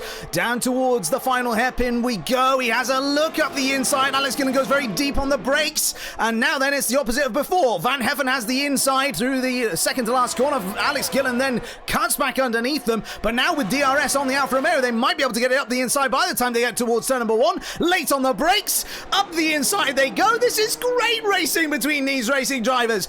Absolutely fantastic. Van Heffen manages to take back the lead. I'll tell you what, if I'm Alex Gillen, I'll be furious right now, because what does this do right now? It accomplishes nothing. You're losing yourself time, you're losing Alex Gillen time, you're losing the whole train time, and look who's getting closer. Bushy Ants is in P5 still, but he's less than 2 seconds now behind Rasinchai. I love it. I love seeing it, as Alex Gillen is going to go for another move here around the outside, but it loses so much time. Bushy will be here in 2 or 3 laps. Absolutely, look at this, they're still going side by side as we go on board now. To avoid that horrible camera angle, we then see through the next few corners, he does manage to make his way past the Alfa Romeo, but once again, will the Alfa now have this good drive out of this final turn here, get the DRS open? Looks like a bit of a rear end snap on the Alfa Romeo this time, and so I think this time Alex Gillen might be safe into this final corner, but we'll keep an eye on it, and if it turns out that they're not, then we will stick with this battle for as long as it takes, but it looks like this time Alex Gillen has been able to keep ahead. I tell you what, Badger, I feel like you and I both need a break, so over to Nathan we go. Nathan, you've got a couple of clips involving just one ally, I'm led to understand. Yes, I do. So the first one is the incident on lap 26 between Ali and Safso. As I come down into turn 11 here, Safso sends it, Ali turns in a little bit tight, then they go round, and then we begin to hear some mimicking from many of the drivers as we hear them in a second. So about 4 of them saying, "Oh, sorry," in a very high-pitched voice, trying to take the mick out of, I believe that was Safso, who's sorry to Ali. Just when Ali's out in turn 3, and that's a safety car. Oh my! What has happened there? On the outside of turn 3, on the left-hand side, his car is parked against the wall and in the wall. Whoa! Dear, oh dear, oh dear. So full safety car called then, our second or third one of the day. I forget which. I think it's the third, isn't it? We had the one VSC, and I think we've had... Yeah. So this is our third full safety car. Yeah, the first one was lap 3, still under wets where a lot of drivers went to inters. The second one was around, what was it, lap 20? I want to say somewhere around there, yeah. Roughly lap 20, 21, I think it was. Where we had Bobek, for example, pitting 12 laps ago. There you go. Or 13 laps ago, as they are about to finish this lap. So, and now we've got the third one. And the question now becomes, who's going to pit? I would say this is the perfect time for mediums. If you're on hards, I don't care. You should still come in for mediums. Everyone should be pitting for mediums at this point. Well then, let's wait and see what our race leader does. Alex Gillen into the pits. So too is Van Heffen. And then will anyone else behind join them? They are joined by Meraki, by Rasinchai, by Bushy Ants, and also by Bobek as well. All of them coming in. So too Tiamat Marduk, Liam as well. Then Matty. It is a pit exodus right now. And all the drivers are deciding that this is the time to get in and get a new set of boots on. Now, we're going to stick with Liam in particular here, as Mr. Dale gets a penalty for speeding in the pit lane, presumably. It's 5 seconds, so I'd imagine that is why. Into the box then comes Liam, and it's a bit of a double stack. Those are just the briefest of holds, but then eventually the Haas mechanics do get to work on that car. It means they do lose out on the position to the Aston Martin, but they'll get that back later on in the form of the, in terms of the penalties and so on that'll be coming the way. No, I say that. That's not the case, because it's Matty who's ahead of them, not Mr. Dale, and Rasinchai has left the session. Dear oh dear, they're going to need to rejoin as quickly as they possibly can. But throughout all of this, Badger, I want to know just how much you find this incredibly confusing. Matty's gone for the hard tyre. Please explain that one for us. I wish I could. quite frankly, I wish I could. I can't.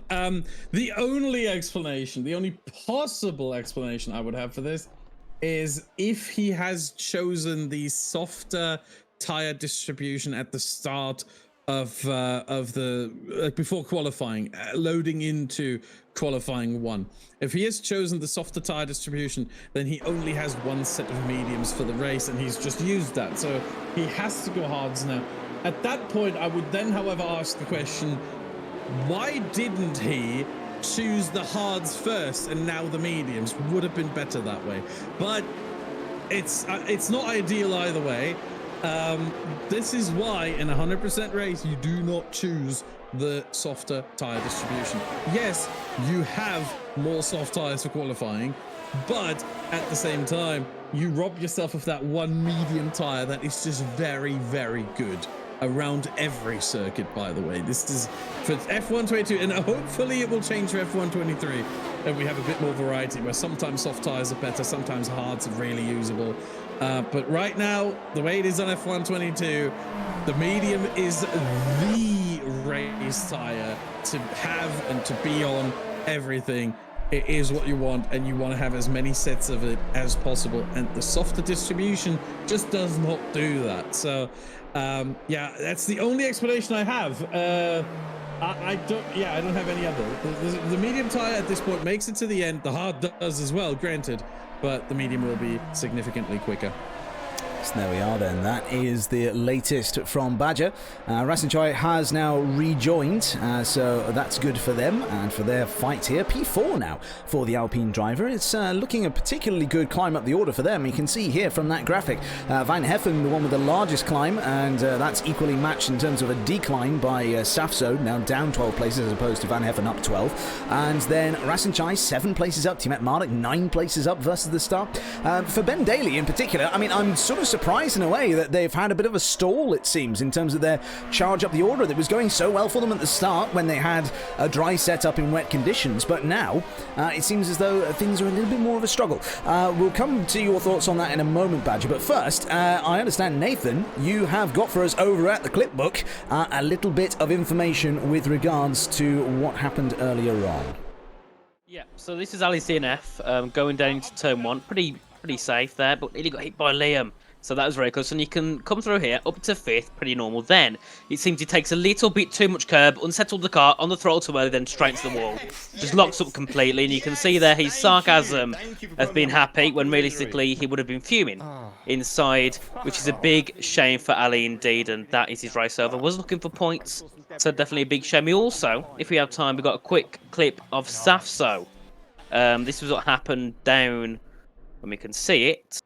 On lap 29, when he come through here, in towards exit his first sector, put the hair on too early, lost the car completely, then went into the wall, and then decided to just sit here for 20 seconds and not bother moving. He went for a move, had to reverse back again. You should have pulled forward, man. And decided to wait for 13 seconds. Yeah, sorry to interrupt, but so we have the safety car then restart. it proceeded to go, so we thought patient was king. Very good. There we go then. So thanks very much for that one. We go back to green flag racing then, and Alex Gillen has very much caught those cars behind them napping, and down in towards turn number 1. Meraki goes all the way around the outside of Van Heffen, or tries to at least. The Williams is then just denied, but now then, as we go on board with the Alfa Romeo, can we see any potential fight back here from these drivers? And as they go through this section of the circuit then, this is where it's a bit more tricky to follow, of course, but with the lines that the Williams has taken there, they have been able to maintain a great deal of pace, and now we've got green flags, and there's a big drop in pace all of a sudden from Meraki. Meraki now under threat from Rasenchai. No DRS yet, of course, for these drivers, but as it is, things are looking pretty racy between all of them. If one of them makes a mistake, the other one is there to pounce on it immediately. Yeah, meanwhile, Bushy Ants has lost a massive amount of positions, dropped down to P12 after getting a moment in turn number 5. That is the right, well, really on the exit of 4. On the exit of 4, and that's all we hear apparently from Badger on this occasion, but I'm sure they'll come back and tell us a little bit more. We have Bushy Ants out of the session now, so Bushy is out completely, so it's gone from bad to worse for them. Badger, are you back with us? I don't hear him. Oh dear, oh dear. Well, I'm sure that we will get him back in the fullness of time, and he'll be able to talk us through what he saw there with all that was going on with Bushy Ants, and if he managed to catch what ended up happening to cause that retirement for them as well.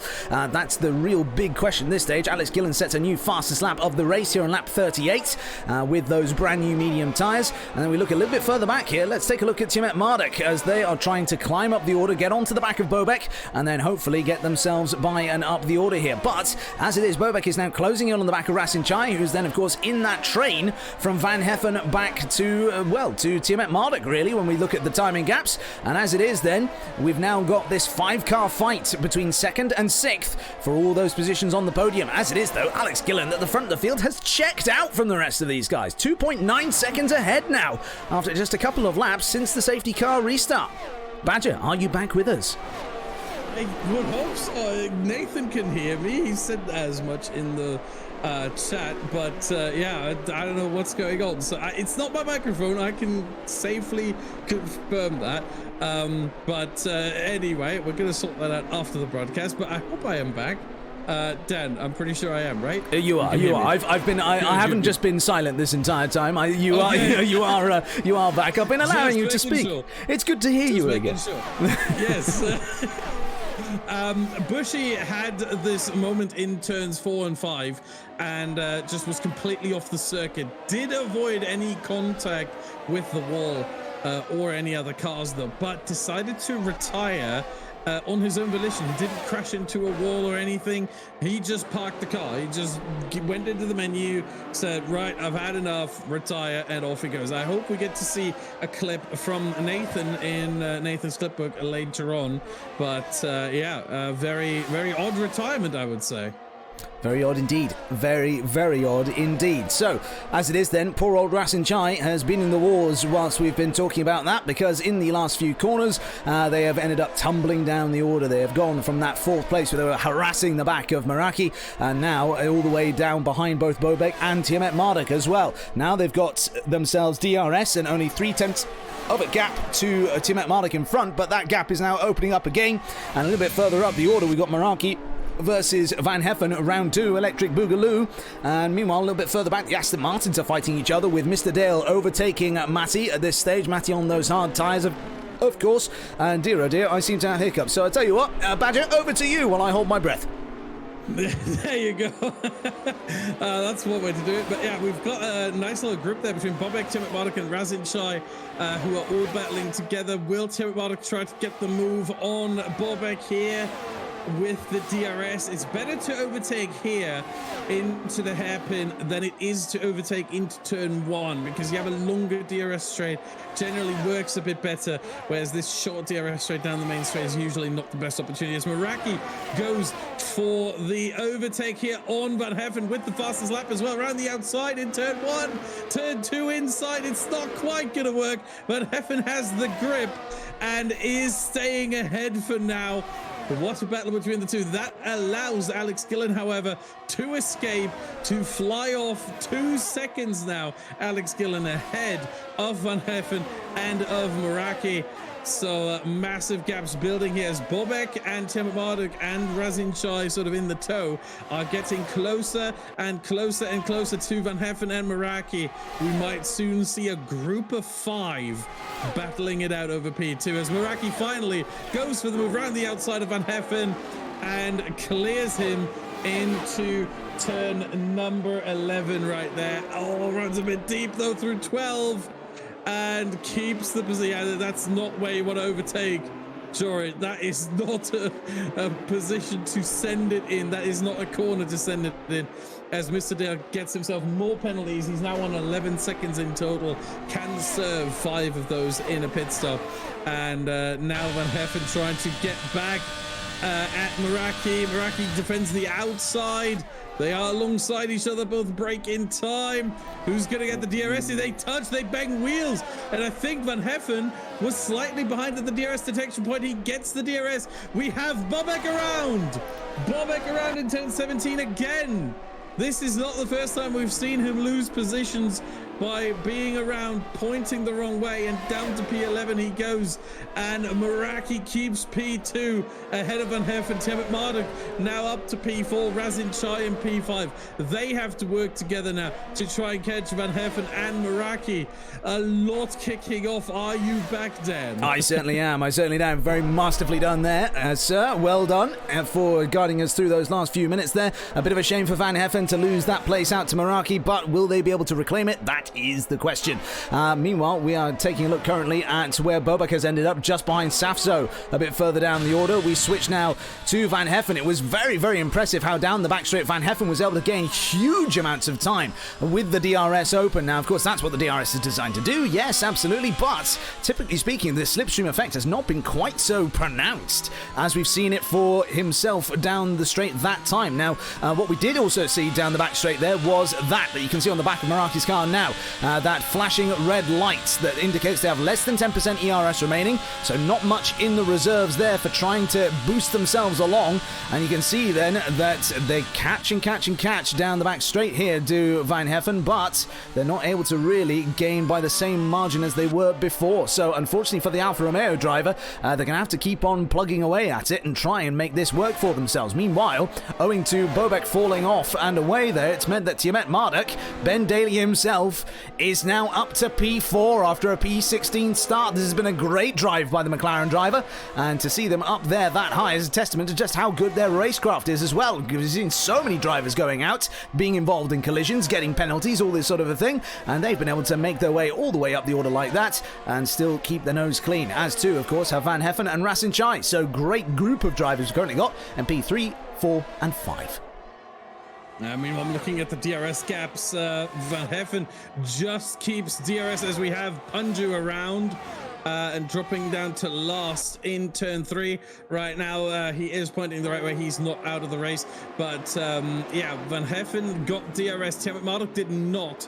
And Razin Chai had DRS, I think, off of Tiamat Marduk, just barely. But now, this is going to change for the next DRS straight as Tiamat Marduk is closing in. Van Herfen is closing in on Meraki as well. And yeah, Razin Chai has been dropped from the group. So we have a group of 3 now between Meraki, Van Herfen, and Tiamat Marduk. So P2, absolutely possible. Absolutely possible here for either of those 3 drivers, Meraki, Van Herfen, and Tiamat Marduk. We'll see who will come out ahead. 15 laps to go. Whoa, look at this then. Up the inside goes Mr. Dale, trying to keep their place ahead of Safzo a little bit further back, and in doing so now manages to send one around the outside of Infratic. DRS open on the Aston Martin, not on the Red Bull. They bang wheels with one another down towards turn 1. It's going to be 3 wide into the first corner, and it's contact between the Red Bull and the McLaren. Safzo at the inside of the Red Bull of Infratic. Infratic just turned in. Not sure if they knew that the McLaren was there or not, and now then, as they go on, Safzo's round. They've retired from the session. They're going backwards down the barrier, and that is our 4th safety car of the day. Dear, oh dear, oh dear, oh dear. What on earth has happened there? Let's see from the perspective of Carbon Shadow then. They're going to come by the scene of that accident in just a few moments' time. We'll see whether the McLaren is still there. Should be in the wall on the left-hand side. No, not anymore. They've disappeared. Dear, oh dear, oh dear. Yeah. Now, here is the question. Which drivers will dare to pit for softs? It is 14 laps remaining at the end of this one. Once the safety car comes in, we're talking about 12 laps. The soft tires will last 12 laps without issue. The question is, how quick will they be? And will the mediums be quicker? Will track position be important? It's a decision for every singular driver to make.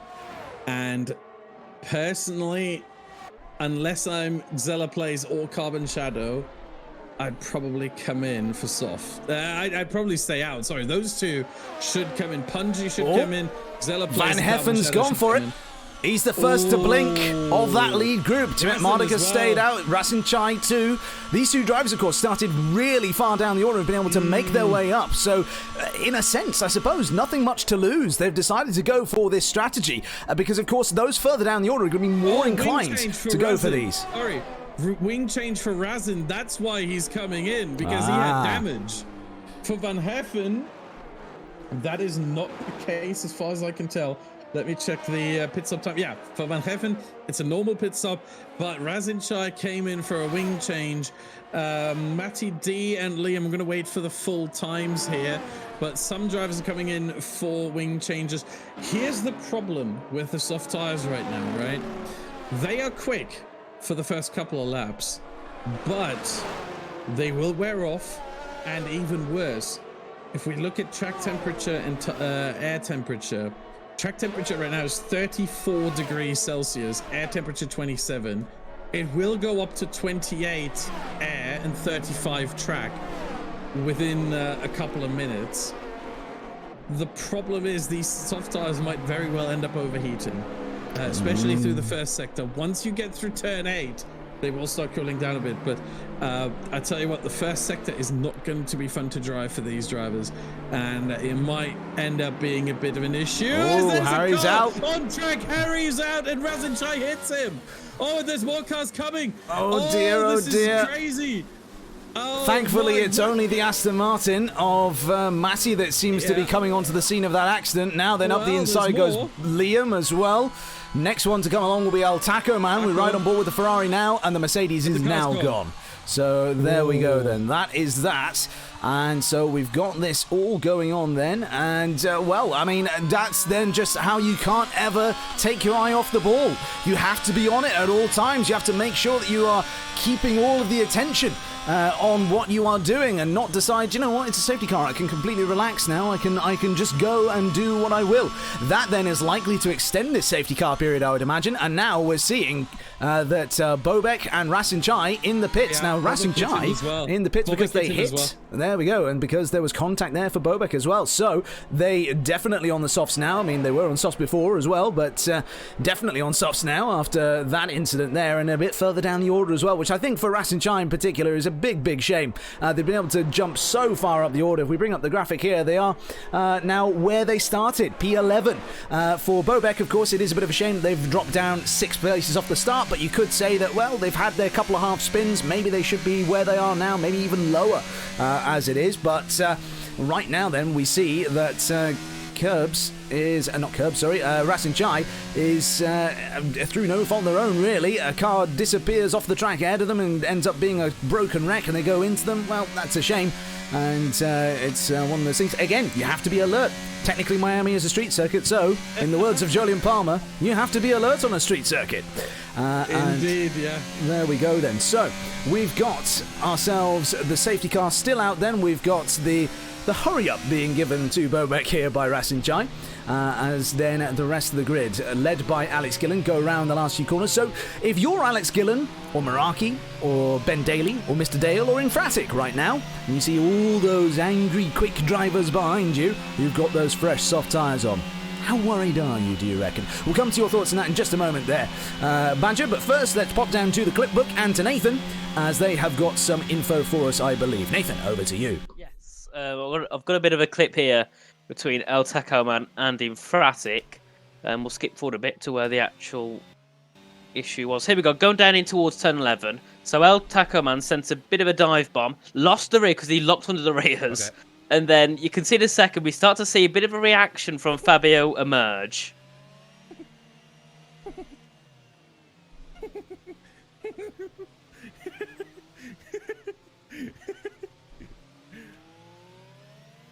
There's a nice TikTok. There we are. That's a nice TikTok, ending that one off. So I presume that'll be uploaded. And then, as the clip ends, he seems to burst out into laughter. So Fabio definitely enjoying that one there. But yeah, bit of a shame for El Taco Man. And normally, quite a weird place to see one lock the rears. Absolutely. So yeah, that's an interesting one indeed. There we go then. Brill. Thanks for that one. It was a nice moment there to see Infratic having a bit of a giggle. It makes a change to the last couple of races where we've seen him instead having a bit of a... What was that moment in qualifying, usually just overstepping the track limits? But there we go then, a bit of a better time for Infratic right now. Infratic up in P5, one of their best results of the season this would be if they're able to bring it home in that place. But again, the question of the soft tyres. So now then, given that we've teed you up here, Badger, allowed Nathan to do his thing, and now we come back to you, giving you time to think about it. Medium tyres versus those softs. What do you reckon?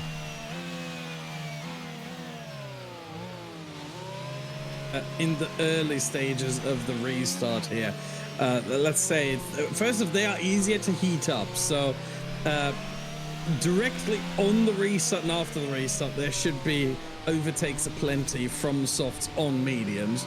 After that, it's going to be a couple of laps, but the softs also fall off so quickly, especially in these track conditions and these temperatures, that I just don't see them lasting long enough as we get the message safety car in this lap. So I think it's really just about being patient for the top 5.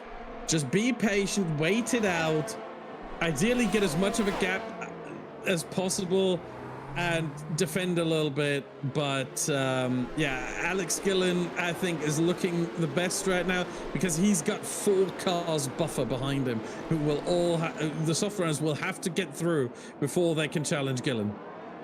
Well, there we are then. Gillen sets off in that same place that he's done a restart a couple of times before, deciding to go that little bit early ahead of the hairpin and then try and catch those behind unawares. It has not necessarily worked massively to their advantage versus Meraki, but for the chasing pack, we watch then as the Williams, the McLaren, the Aston and the Red Bull come through the first corner then, and how close behind are this chasing pack going to be? As it is, Van Heffen is looking racy, has looked quick, has looked potentially race winning all day here, save for qualifying, and now then, will they be able to keep that up now they have the grippiest, softest tyre compounds underneath them for this final 10-lap dash towards the end of this race? We're watching with Infratic right now as Fabio does their absolute best to keep themselves ahead, and well, let's jump on board with the Red Bull driver then and see whether they're able to keep this Alfa Romeo behind. As it is right now, no DRS is available, but that's not going to stop the Alfa Romeo this time. They go to the outside. Let's jump off board then. You can see Fabio then so focused, going up the inside, trying to defend their position, but round the outside, and a fantastic late braking maneuver. Van Heffen moves up into P5 in this race around the outside of Infratic. And I tell you what, Badger, does that change any of your estimations as far as these soft tyres are concerned? As much of a beautiful overtake as it was, no, it does not. The soft tyres right now are at their best, are at their peak. It's only going down from here. Van Heffen makes the use of them as much as he needed to. Beautiful overtake there. That was gorgeous, but it does not change my estimations. Give it a couple of laps. I would say probably 6 laps in total, maybe 7, and then the soft tires will fall off way too much and the medium tires will become better. But right now you have to use the soft tires to their advantage, and Van Heffen did exactly that. Absolutely, and it's not just them, as Matty has now done the same thing, trying to go around the outside of Infratic through turn number 3 and 4. But not only that, but now the Haas of Liam rather is now having a little bit of look the inside of Infratic as well. Infratic tries to hang all the way around the outside of the Aston. They do, but then the Aston comes back on them up the inside, and the left-hander as it then tightens up and up and up through the next few corners. This is just allowing the lead group to get away, and the Aston gets on by. That then also opens the door for Liam, potentially the door for Bobek as well, and then for Rasin Chai too. They go rushing down towards that left-hander of turn number 10 before we get to the right of turn 11, and as they go bombing their way down, then the Aston Martin might look a little bit vulnerable here in a straight line compared to Infratic. Down in towards that braking zone they go, Infratic up the inside, trying to make that place back up on the soft shot Aston Martin, and now as they go through the right-hander, the Aston is ahead. The Red Bull tucks back in behind, does not lose any positions to the Haas as a result of all of that scrapping there. Yeah, great battling between those drivers. Infratic is trying everything he can to hold on to as many positions as he can, which is the smart choice to make here. You have to commit to this because the medium tire will get better at some point. Right now it is a bit of a struggle, but he was the last driver who stayed out on those medium tires. And here comes Bobek up the inside of Infratic. No DRS just yet. It has been enabled, but that detection point was before the line, so that was not taken into account, and Bobek makes it clear who is ahead. Bobek P7, Infratic P8, as Razinchai and Liam now losing each other time to potentially attack Infratic, so that helps him out a little bit as Van Heffen is now past Mr. Dale and into P4. There we go then. Oh, Up yellow to flag. P4, yellow flags, back to green. So we've got a brief moment there of some potential jeopardy for one of the cars out in circuit before it's been able to right themselves and get going once again. But as it is then, let's look at this fight here from the perspective of Liam. They've got Rasenchai just ahead, trying to chase down Infratic. You can see Infratic's rear light there flashing away, so they've not got much ERS remaining. And so now then, with those aging medium tyres versus those relatively fresh softs, up the inside goes the Alpine, and that's another position gained. Infratic down now from P5 all the way to P9 in this one. Meanwhile, a bit further up the order, we can see then that Van Heffen is still making some ground up towards Tiamat Marduk in front of them. Ben Daly trying, of course, to maintain their position at the head of this championship, but as it is, Alex Gillen is going to cut into that lead by quite some considerable margin if things end as they are right now. Meraki, of course, if they're able to either overtake Gillen or go behind Ben Daly, that would then reduce the amount of points in the difference between the pair of them, but still ultimately things going in Gillen's favour right now, and so Gillen's favour it certainly is, because he sets the fastest lap of the race. That's then taken away by Van Heffen. So clearly still some life in these soft tyres with now 7 laps to go. Now we've got this fight continuing on here. Meanwhile, a little bit further back, we've got Bobek now right on the back of the Aston Martin of Matty. There's green flag right now, so potentially just a briefest of yellows before we go back to green flag racing here. And so now, and round, and with the front left corner gone, Sebastian Bobek has retired from this Grand Prix on lap 50 of 57, and that calls out our 5th safety car of the day. Oh my goodness, that is unbelievable. I don't know what exactly is going on in this race. I can tell you right now, this is why, ladies and gentlemen, you are tuning in to the Creator Series week in and week out. Who cares about whether there's a real F1 Grand Prix tomorrow? That's going to be boring. It's going to have like 20 overtakes all race. We do 20 in 1 lap here. Well, not quite, but you know what I mean. We can embellish. And we have another safety car.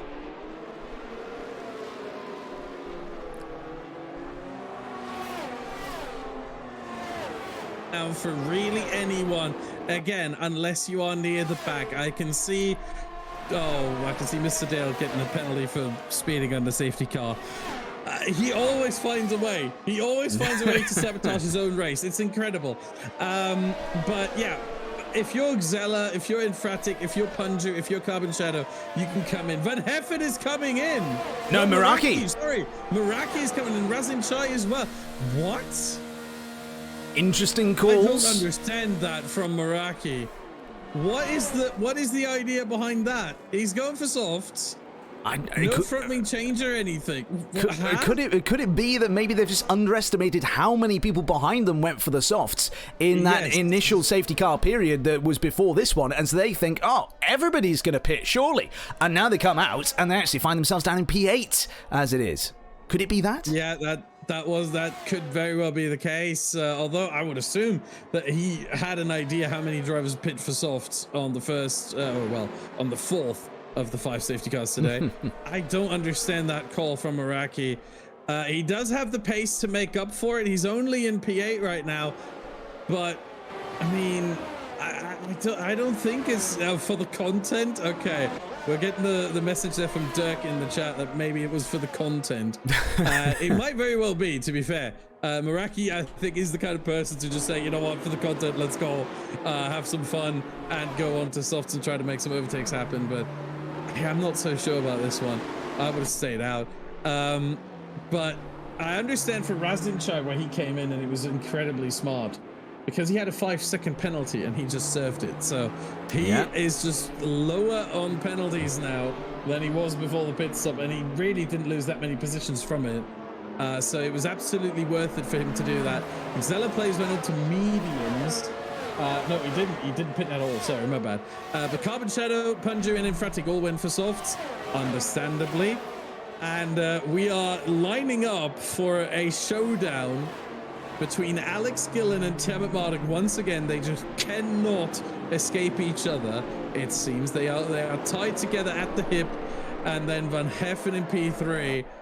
Mr. Dale, let's not talk about him. He's got a drive through that he has to serve. He's got 14 seconds of penalties beyond that as well. So technically, let's say in P4 it is Matty D13, and in P5 it is Liam. If I was Mr. Dale, by the way, word of advice here: if you ever get a drive-through, ladies and gentlemen, if you're watching right now, you do play F122. If you ever get a drive-through, go into the pits, like serve your drive-through immediately. Like go in with the safety car, okay? Because then you've got the drive-through off your record, and if there's another safety car, I know the chance is unlikely with only 5 laps remaining at the end of this one, but unlikely doesn't mean impossible. So very true. If there is another safety car, you can catch back up immediately and you're right back in the mix. There we go then. So, with all that being said, then we've got a couple of clips over at the clip book. So, Nathan, we will throw it over to you, sir. Hello. So we've got 2 clips. The first one being the overtake from Yorit on Missile. Great overtake, obviously having these softer tyres, giving a better run down in towards this turn down at turn 4 and just straight up the inside. Dale, obviously, you know, as we all know, he's not always on the pace, is he? So not really, I don't think he'd be able to defend that anyway. But obviously on the mediums, he would have lost it, you know, automatically. And then we have the second clip, which is a 2-part clip, and this is Fabio. So the first part was annoying for Fabio, having a bit of a sing-song. Down to turn 1. I am done.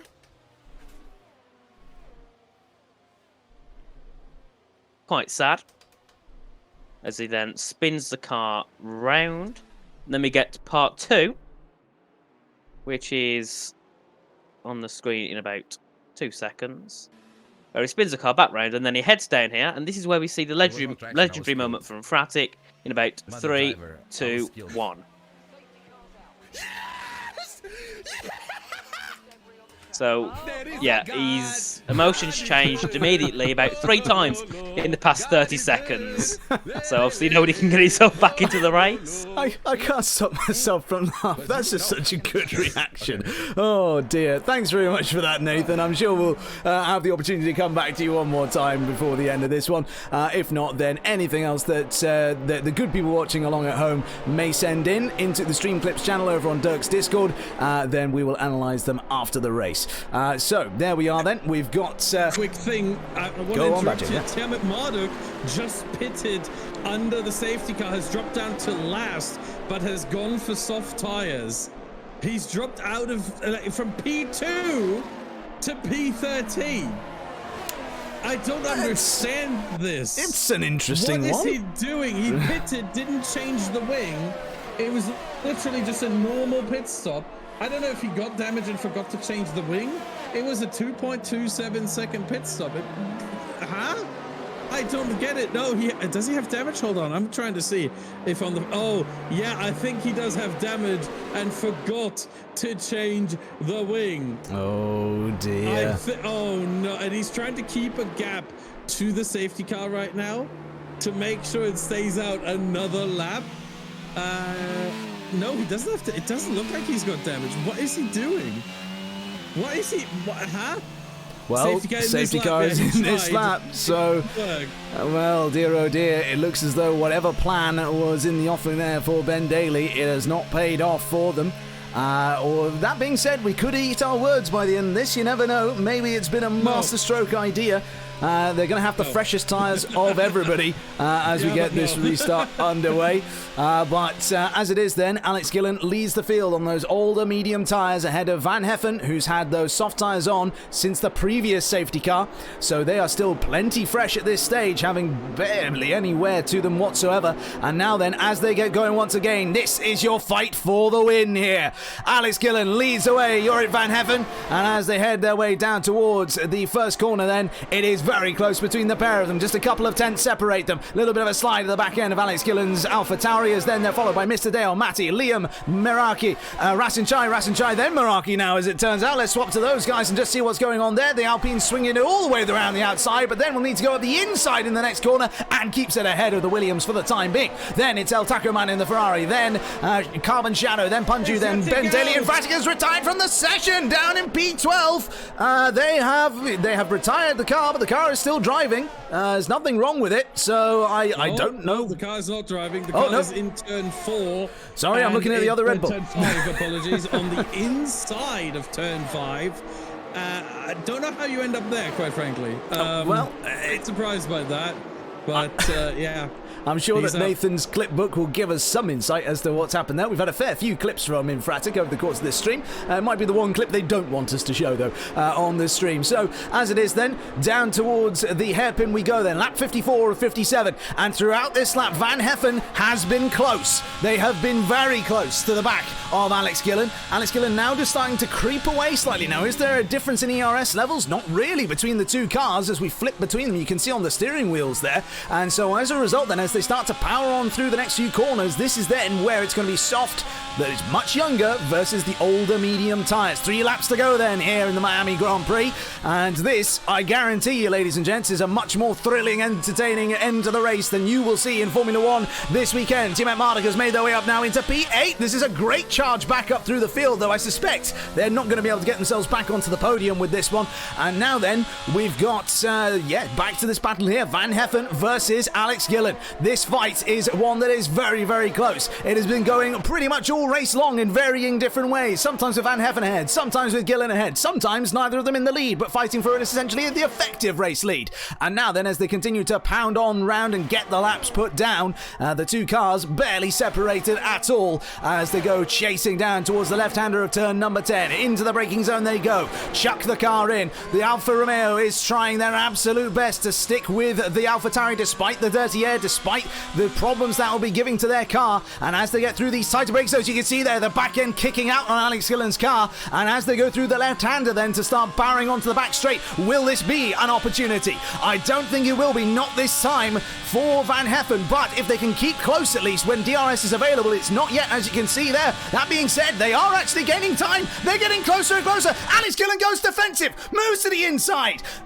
Sebastian Boebeck has left the session, and now then through the final turn, there's barely anything to choose between these two drivers. If they can get the power down, Van Heffen might just be able to get something working down towards turn number 1 here, but I don't think it's going to happen for them this time. Fastest lap of the race has been set by Meraki, just behind this couple of cars, with then, by Meraki, sorry, and then we have Matty behind, then Rasin Chai, Liam, El Tacoman, Tiamat Mardik, Punju, Carbon Shadow, Zella Place, and then Mr. Dale at the back of the field, with what seems to be a new set of medium tyres on their car. Brief yellow, then back to green on terms of the flags. Say again, sorry? Carbon Shadow has spun in turn 3, on the exit of turn 3, and that is where the yellow flag comes from. It's now all green around the circuit again.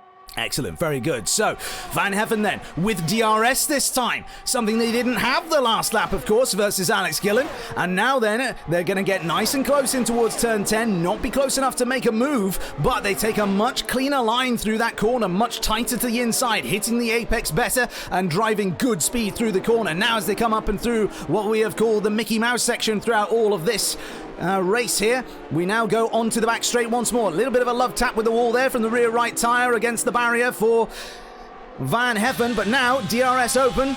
Maybe a bit of ERS in the use as well, and so they'll start to close in. I think, though, that Gillen has done enough here to just keep themselves ahead. Yes, they have. Into the hairpin they go then, and Van Heffen is using absolutely everything in these tyres now and in this car to try and catch back up to the AlphaTauri, but they have to keep an eye over their shoulder now, because now Meraki is closing in. We're on to the final lap here at the Miami Grand Prix. Van Heffen is in second place, leading the Williams of Meraki by just a couple of tenths of a second as they try and close in on the back of Alex Gillen at this late stage. The two drivers then separated on the podium positions by not very much at all. You put just a small cigarette paper between them perhaps, in terms of the gaps that they're producing here. Just a car length and barely nothing more between the two cars. And as they head into this ever-tightening left-hander then, the exit is going to be all important here for Van Heffen's chances to take the race win here today. They're going to have DRS, but so too will the car behind. Now then, they get those rear wings open, and will this prove to be the thing that keeps Van Heffen ahead of Meraki?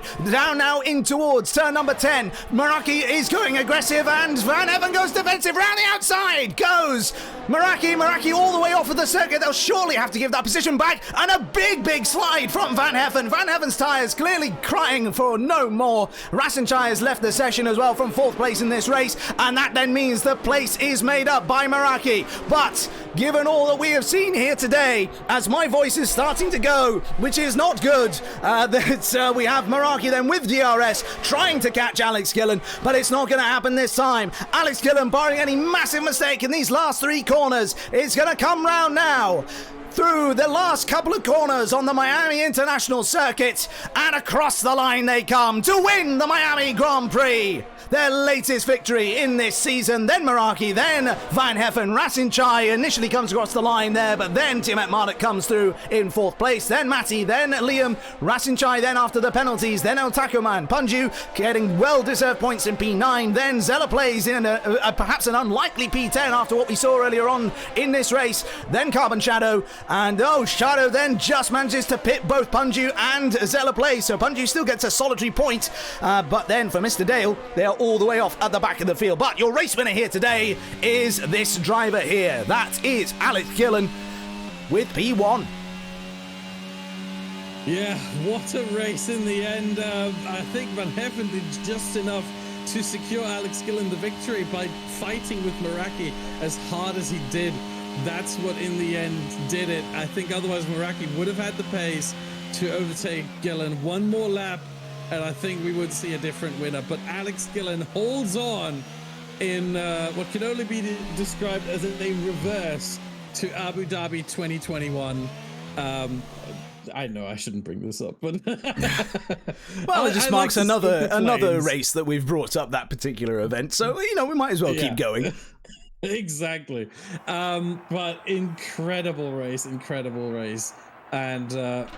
if you just tune in for the first time and you just saw this, tune in again next Saturday. We do this every Saturday.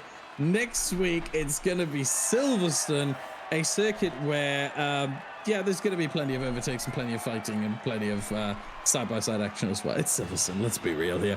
It might just rain as well. I mean, it's Britain at the end of the day, so it might just rain as well. But Alex Gillen wins ahead of Meraki and JJ Van Heffen. That is a top 3. And Tiamat Marduk actually recovering well to a P4 there. But I would say with that tyre change with 6 laps to go, he apparently won Driver of the Day. I'm also going to introduce a new award for him for that pit stop, Bottle of the Day. He earns that as well. Well, there we are then. So, to give you the full rundown, the order is clearly post-race. The heavens decided to open again, as you can see in the background there. So, your winner is Alex Gillen. After qualifying in 2nd, they managed to overcome that deficit at the start and managed to pass Meraki to take the win here today. Then, completing the podium is Meraki and Van Heffen as well. Great drive from them. And then from 4th down, we have Tiamat Marduk, Matty, Liam, Rasinchai, El Tacoman, Carbon Shadow, Punju, Zella Plays, Mr. Dale, Infratic, Sebastian Bobek, Harry, Zafso, Bushy Ants, Just One Ale, Curbs, and Ilke at the back of the field.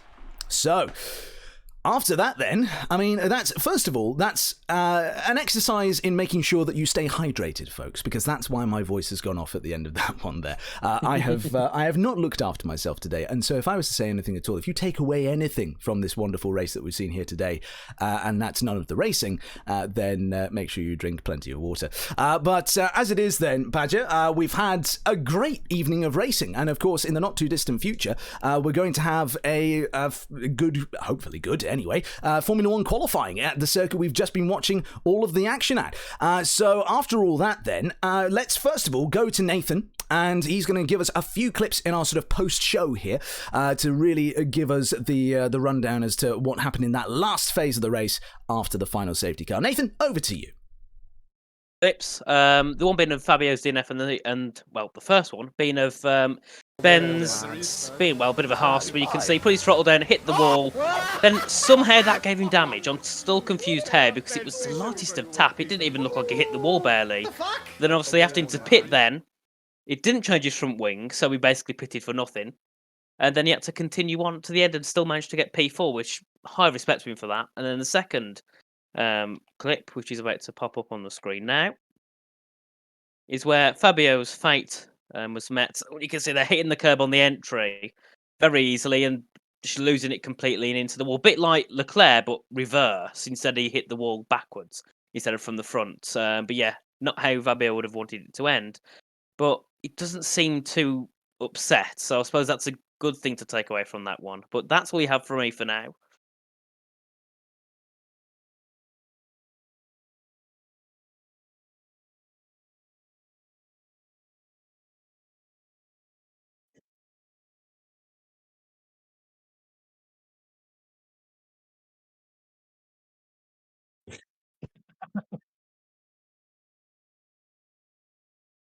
Oh, no, muted. Something was muted here. Oh dear, I'm muted. That's my bad, everybody. I apologise. And well, I'll tell you what. Then I don't have to repeat what I just said, and invite potential attack on myself in the community. But there we go. In fact, you know what? I'll repeat some of it. I'll just quickly summarize. Basically, Fabio is the greatest driver, is what Dan said, and he can never do any wrong. Exactly. That's exactly what I said. And still was the second Red Bull today, even though Dirk Chocolate wasn't racing. Woo! Anyway, so we've got then hopefully a few interviews coming our way. We can see then that Mr. Van Heffen is currently waiting in the interview waiting room. So I'll tell you what, in the absence of any other drivers, how about we just pull them in? How about we come and say hello? And there he is, Mr. Van Heffen. How are you doing, sir, after that one? Oh, exhausted, I can't lie. That was a very, very tough one. I had dinner throughout the race, but it does make me feel a little bit better. The safety cars were very nice to have some pancakes to eat during the race, but I'm absolutely tired after that one. I can imagine, yeah. I mean, after that, I don't know what necessarily the poll has said. I'm sure Badger can update us on that in a moment. But certainly for me personally, I would call you driver of the day after that performance today. That was absolutely brilliant from you, in my opinion. Talk us through it in terms of things like the pit strategy decisions. Of course, you were one of those in the lead group to go onto the soft tyres in the second last safety car. And that gamble ultimately in some way paid off, but not entirely, of course, owing to then not quite being able to get the win there today. But you did manage to at least retain a podium spot. So talk us through that decision making in the moment there. It was truly a race of decisions today, I must say. It all started at the start of the race where I picked up a little bit of front wing damage when we were still on the wets and chose to go into inters. And luckily so, on the safety car restart, it was inter conditions indeed. And then throughout that, we went to the mediums, felt pretty good. And then on that safety car, I thought it was a good idea to go to the softs. And it really looked like a good idea. But unfortunately, there was another safety car that I wasn't really counting or hoping for it. So yeah, that threw me under the bus really. Luckily, Ben drove into a wall under the safety car. Happens. And Jake pitted as well, and he just made that work for him. But Alex was just on another level today. He's extremely quick. It was just like last week. Really, he's incredibly quick. I cannot match him. I cannot. Well, I mean, it was one of those things where at times you were very, very close, of course. It was great to watch. Some of the battles you were doing, some of the moves you pulled off as well. One of the moves of the race, I think, was when you went deep on the brakes all the way around the outside of Infratic not long after that safety car restart, using those soft tyres to your advantage. It was great racing. Do you think then with that final safety car that you may have had a chance at an even better result here today? I don't know how much or in what way the safety car, the second one, impacted me, because before the last safety car happened, I was really on it. Like I was about to catch Ben and then on my way for Alex, but that second safety car just put more wear on my tires, puts it past the phase of where they're actually very useful. And Alex on those mediums, he was just laughing because the safety car kept going, and I was just like, please, I need to drive. I can imagine so, yeah, absolutely. Well, I mean, thinking forward to the next race then, what do you reckon? What are you going to be more competitive, less competitive at the next circuit? I expected to be not competitive at all, because before today, or before yesterday, I didn't even know where this track went in terms of turns. So I learned the track yesterday, Miami, because I hadn't driven it on the game yet. So I was pretty proud of myself on this result of that. And the next track should be Silverstone. That is one of the tracks I am confident at, so I'm expecting some good stuff there. Excellent. Very good indeed. Well, I wish you all the best with that one. Badgerman, any final questions from you for Mr. Van Heffen here? Honestly, no, not really. I understand everything about the strategy. It made sense. Nothing to really question there. So I the played the racing was flute good. today. I played the flute today. You played what? I played the flute today. Oh no! Oh I no! did indeed. Don't. I'm not gonna do it now. I'm not Oh, gonna thank do it goodness. now. But I've done it this race. Oh, The Q&A okay. wanted it back. The Q&A asked. Fair enough. Fair enough. Very good, very good. Well, thanks very much for joining us then, and we will see you on the next one, hopefully. Hopefully maybe a couple of places further up the order, what you say? Hopefully so. Hopefully so. There we are then. That has been Mr. Van Heffen joining us there. Next up, we have our second place driver waiting very patiently, and that is Meraki. Like, you lose so much time. Oh, wait, mine. Oh, you are now, yes. Hello. Oh. You are live on Big Brother. Please do not swear. Welcome, Meraki. Talk us through that one. That was an exciting race, wasn't it? Yeah. Yeah, the start of it wasn't too fun. No, on them wet tires. I think you probably saw me going deep at pretty much every corner. I couldn't find an apex to save my life. But well, is that too different to normal driving conditions for you, or is okay? Okay, I'll have you know I'm P2 in the standings right now. Hey, I mean it all in jest and with love. I know that if I went onto the circuit with you, you would spank me, and not in the fun, kinky way. So, in terms of that, then, it's I just wanted to see Badger's reaction to that, and it was priceless. Yeah. But there we go. So, in terms of that one, then, obviously started on pole, haven't quite been able to convert it into the win here today. Where do you think it was ultimately won and lost?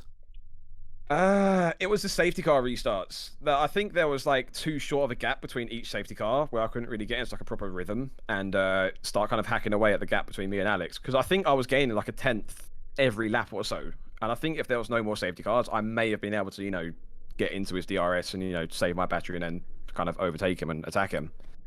But yeah, at that point it was just the safety cars kept on coming out, and the decision not to go on the inters kind of hurt.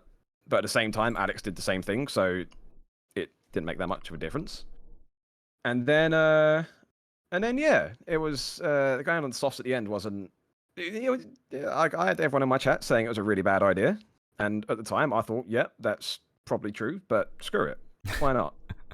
And I didn't lose anything in the end, so. It is what it is. I think if I had an extra lap, I may have been able to put like a bit of an attack on Alex. And on that safety car restart at the end, I got a little tap from Taco, which lost me about a second and a half. So it's just like little things here or there that I think stopped it from happening. But I think I can be happy knowing that I had the pace to maybe win the race today. So I'm happy. Absolutely, as you should be, yeah. And now looking forward to Silverstone, of course. Is that a circuit where you feel more, less confident? What do you expect going to that one? I love it.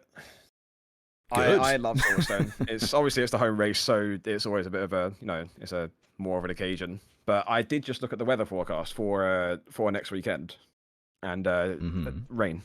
Ah. Well, so possibly it could change, might not change, but based on my wet pace today, it wasn't too good. So we'll have to wait and see. But it was I had a good time today. Pole position. It was nice to be back on pole. Fastest lap. So yeah, there's a lot of positives. There's way more positives than negatives from today. So. Absolutely. I mean, if it's any consolation at all, if it's any encouragement, usually on the F1 subreddit, someone posts a screenshot saying it's going to be wet weather on a particular weekend, and I'd say 9 times out of 10 it doesn't end up happening. So maybe that'll be the case this time for you as well. But we will wait and see. Thanks very much for joining us, and hopefully on the next one we're able to go one better for you. Hopefully. We'll see. Fingers crossed. Absolutely. Right. Cool. So let's grab our race winner now. We have Mr. Gillen waiting in the wings. Let's drag him in and see if he's here with it. He is. He mutes himself immediately, though. What have you got to hide, Mr. Gillen? Tell us how that race went for you. Wow. I can't believe I've managed to win that one, to be honest.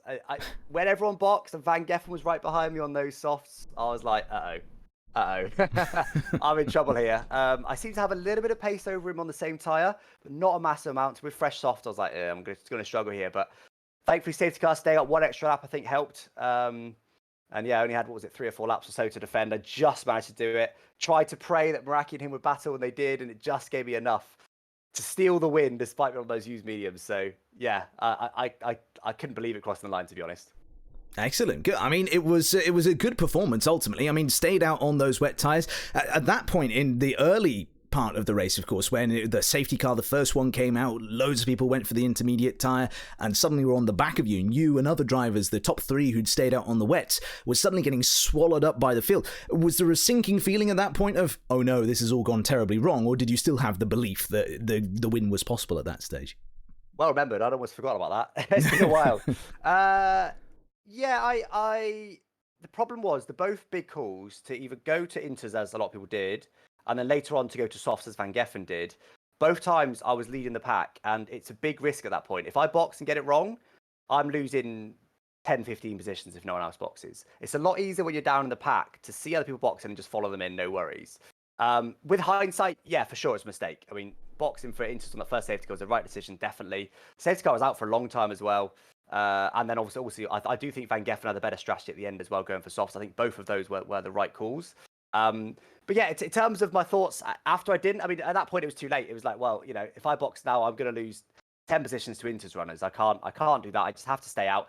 It was hearing it was going to dry up, it stopped raining in 10 minutes, but while the safety car was still out, so I was like, okay, we should be okay. Might lose a couple of seconds a lap for a couple of laps, but.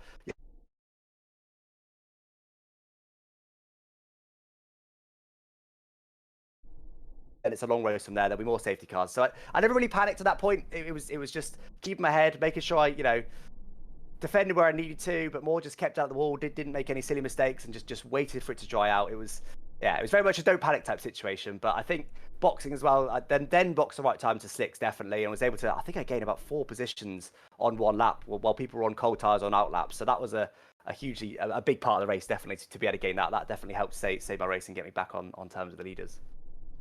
Excellent. Very good. Well, it's a thorough analysis, as we would expect nothing less from you, Alex. Badgerman, any questions from you for Mr. Gillen? Yeah, I would like to know. Badger's always got a question for me, no matter what. He's always got one stored up. Yes. I can wake Badger up at 3 a.m. out of nowhere, and I go, you got a question for me? I'm like, oh yeah, I do actually. Always got one stored up, ready to go. No, Alex, it's because you are, I would say, one of the cleverer minds on the F1 game. Like, the ins and outs. You've done so many experiments and everything that I feel like I can ask you more in-depth questions. And I want to know first, did you have your telemetry, like some kind of telemetry running on a second screen? So all I just run the Race Labs overlay. So all I have the throttle brake overlay that you see on my stream. That's for the viewers. And then I just have a leaderboard. So I have last lap time, best lap time, current tire, and like maybe the previous tire or two, plus top speeds, which is useful when you potentially decided setups, but with part firming that's a bit useless, to be honest. But it's interesting to know who might be quick, and that's it. So I don't have any fuel help, I don't have any weather help, I don't have any highway help, anything like that. No. Yeah, I was aiming towards weather because I think that would have helped a lot. Because I saw what happened, and I thought, yeah, staying on wets was not the right call. But hey, in the end, it doesn't really matter. I mean, you won, so. Yeah, I mean, that's the thing. There's always so many safety cars in this. As long as you keep your head, it doesn't really matter what happens at the start. As long as your wheels are still turning, you're doing all right, I think. You can normally get back into it. I mean, look at Ben, qualified down in, or got knocked out in Q1 and had to damage his wing and stuff, and pit, and I don't know if you heard from him yet, but they didn't even change his wing in the pit, so he still had a damaged wing at the end there and still got back up to 4th. So you just got to never lose hope in this. You can always fight back to some extent. But yeah, it's a good point, though. I mean, to be fair, I actually didn't even ask for weather report. It was a bit of an oversight for me. I was concentrating on the battles and having good pace and who's got top speed, who hasn't, whether I should be quicker. I went higher on the wings than I'd have liked to for a wet, for seeing there's going to be some sort of wet race. But yeah, I didn't ask for even weather report in game. So I was completely blind, which is why I didn't pit. I think if I heard probably, it is already lighter or it's getting lighter any minute now and a safety car came, I probably would have got inters. But that was definitely a bit of a mistake. I think the softs later on, that was just a hindsight thing. With hindsight, it's the right decision at the time. It was a risky one. But definitely the wet weather, I should have seen that coming, to be honest. And it was just a straight up mistake. But we recovered from it well enough, at least. Yeah, to be fair, with the softs, I actually don't disagree with your decisions, because you had the track position to worry about at all times. And so staying on those mediums during both safety cars, for the first one of the last two, there was no point in pitting because the softs would have had to go very long, and towards the end you would have had better tires on the mediums. And then when the second safety car came out, the gaps just weren't there. So Yeah. both times it didn't really work. So I actually don't disagree with those two decisions. So Yeah, like I said, I think with hindsight, I'd have boxed when Van Geffen was did the penultimate safety car. That I think that was the right time. But if I could guarantee having the gap to, I think it was Dale, I think it was an Aston Martin, and guarantee worst case scenario, I lose 3 positions, I'd have gone for it. But I wasn't 100% on the gap. I think it was about 12 seconds. I wasn't sure if that was enough. yeah, it wasn't. Yeah, exactly. And then Van Geffen proved it wasn't, but obviously still came back through. So yeah, it was a bit of a marginal one. But yeah, as you said, I went on the side of caution, and I did think it was going to come back in my face a bit at the end. Now, I thought Van Geffen was going to get me and possibly Meraki, but we somehow managed to hold on. So we take those. Yeah, well done. Congrats. Absolutely. Good, guys. Very well done indeed. Well, thank you for joining us, Alex. We will now have a bit of a chat with, I imagine, your very despondent friend, Mr. Daly. And see. I think he was happy across the line, I will say. Fourth really? after his part wasn't too bad. Well, we will see. You can't be too upset with that. Exactly. We will see. We will see how he goes, and maybe a little bit of a light ribbing in the meantime. But yeah, thank you. Always with Ben. Always. But thanks very much for joining us, then, Alex. And hopefully, for your sake, you'll be able to keep on going again. And he's gone before I've even been able to offer my all my various congratulations. But there we go. He's a busy man. He's got more things to do than talk to me. But there we go then. Shall we get Mr. Daly in the room, Badger? And Yeah, there he is. There's Mr. Benjamin Daly. He's got his microphone muted right now, so we'll make sure to give him plenty of time to unmute. There he is. So, Ben, talk us through that one, and in particular, what on earth happened during that final safety car? Calculated. It's all calculated. Okay. That's exactly what I wanted to do. It's paid off by undisclosed sources to throw. No, I was trying to keep the fuel down because the fuel recovery here is crazy. So I was brake dragging, and I put like a millimeter of right rear tire over a curb on the run onto the curvy back straight, and it chucked me in a wall. The wall was right next to me, and it gave me yellow front wing damage. So that was fun. And then in all of my I don't know, rage, I forgot to put the front wing on yes to change it. It was on auto. It should have changed under auto, but it still didn't change. So I was absolutely fuming. And then from there, I just had to get on with it. There was 3 laps to go. I was in 13th, and yeah, my whole race was on the line. So I just went for it. And somehow I managed to get 4th. You did, yeah. That was what I was going to say. There was certainly an element of full send going on at the end there. I mean, it was a P13, I think, was where you ended up after the pit stop, and then somehow managed to drag it all the way back up to P4. It's not bad going, really. Not bad for an Australian driver. I wasn't going to say number 2 driver, but that sort of a thing. But it's not been a bad race at all for you in that sense. I mean, obviously it was not the greatest of qualifyings, if we're being completely honest. P16, and if we throw our minds back to that point. I mean, it feels so long ago now. How did it all come to be that it was P16 in quali? Well, I should have just done some offline practice. I had about half an hour, 20 minutes, and then I jumped on with Razin and a few other guys, and we decided instead of doing quali practice, we'll do race practice. Went in, and it was intermediates, an intermediate race, so I didn't get any dry running. So I loaded a time trial setup, blinds, went into it, and only did two laps on the same set of tires, and it was a mess, really. So I was really undercooked heading into this race, but I felt like my pace was good. I was really building, and then right when I was gonna challenge Alex, you saw what happened. Absolutely, we did. But I mean, given all that happened in that race, I mean, surely some positives to take from it. You were able to still get some good moves done. You were able to keep your head. You were able to make sure you made the moves where they counted and that sort of a thing. Were there any particular favourite moves of yours over the course of that race? I think I went round the outside of Liam through that long left-hander in the end of the first sector in intermediate conditions. That was really satisfying. And then, of course, the double overtake at the last corner, last lap. I was absolutely buzzing. Absolutely, as I'm sure you must have been. Badger, any final questions for Mr. Daly? One question I have, and it's regarding your pit stop from wets to inters. you were one of the last ones to go on to Inters during the safety car period. What went through your mind when you thought, okay, I mean, everyone's bunched, or almost everyone's bunched up, but now going to Inters is still the better call? What was your decision process there? I was asking Jeff, Mark, what was going on with the force of habit. And he said it's still going to be raining for another 10 minutes. Wets are still faster. That was the moment. That was a few seconds before Sasso boxed. And then I asked another 20 seconds later, next lap. And then he said, Inters are now quicker, or Inters are just as fast. I was like, typical. But I thought better to take it under safety car than to stick it out like Alex did. But in hindsight, it actually dried up super quick. I thought it was going to be a more drawn out transition to full dry. But to be fair, when the restart happened, the Inters were already better, so it did work somewhat. Obviously, you lost track position, but in the end, I mean, you got P4. You got the driver of the day award as well. So congratulations on that. And the newly introduced my very own bottle of the day award also goes to you for that. What happened in the last 6 laps there? Oh, amazing! Claiming all the awards. Yeah. All of them. I subconsciously knew it was a new award for this week, so I thought I just had to go for it. Now I've got that. I can just start winning races now. Yeah, there you go. I mean, you've done that plenty this season anyway. But let me check actually in the championship real quick while we're talking about that.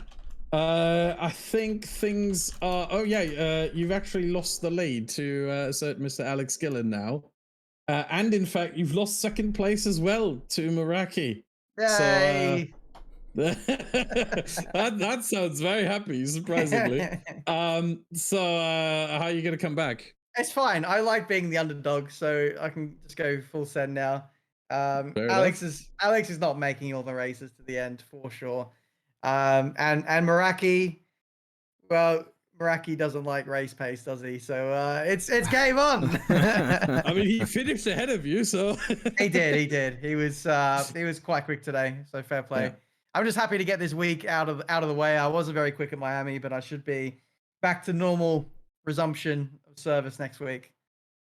Excellent. Well, speaking of, where are we racing next week? It's Silverstone next week. Oh, yeah. As of course you already knew, Ben. Obviously, that was just a test to make sure we were paying attention, right? Of course, it was, yeah. Always. Exactly. Good stuff. Right, well, thanks very much for coming on and being a good sport and taking our abuse.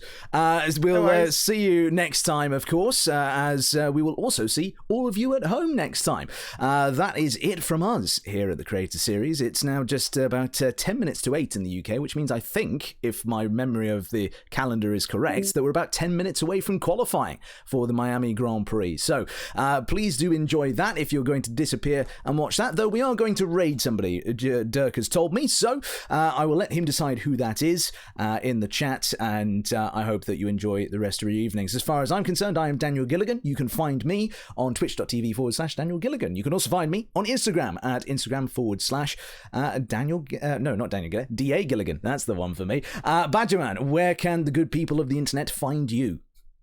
Yeah, that would be here on Twitch. Badgerman, obviously, the Creator Series data channel runs on my channel. But of course, I do stream quite a bit of F1 Manager as well. I like the numbers. You know that by now. The amount of times I talk about them. But you also find me on Twitter at Badgerman TV. Both times, if you do type Badgerman, there has to be a 3 instead of the E. I know it's a bit annoying. I hate it as much as you do. If not more. But it is what it is. But yeah, that's where you can find me. Excellent. Very good. There we go then. And Nathan, if you're still there with us, I can see you're muted at the moment. There we go. He unmutes now. Where can the good people of the internet find you, sir? So you can find me over Twitter at RichieF1. Remember, pretty similar to Badgerman, the I's are ones. So R1CH1EF1. And finally, you can find me on Twitch. I don't really stream on that, but Nathan_Richards_. There we go. Fantastic. So, from myself and the team and everybody else here at Creator Series, thank you very much for watching, everybody. Please drop us a follow, and we will see you next time for Silverstone. Thank you very much. Good morning, good afternoon, and good night.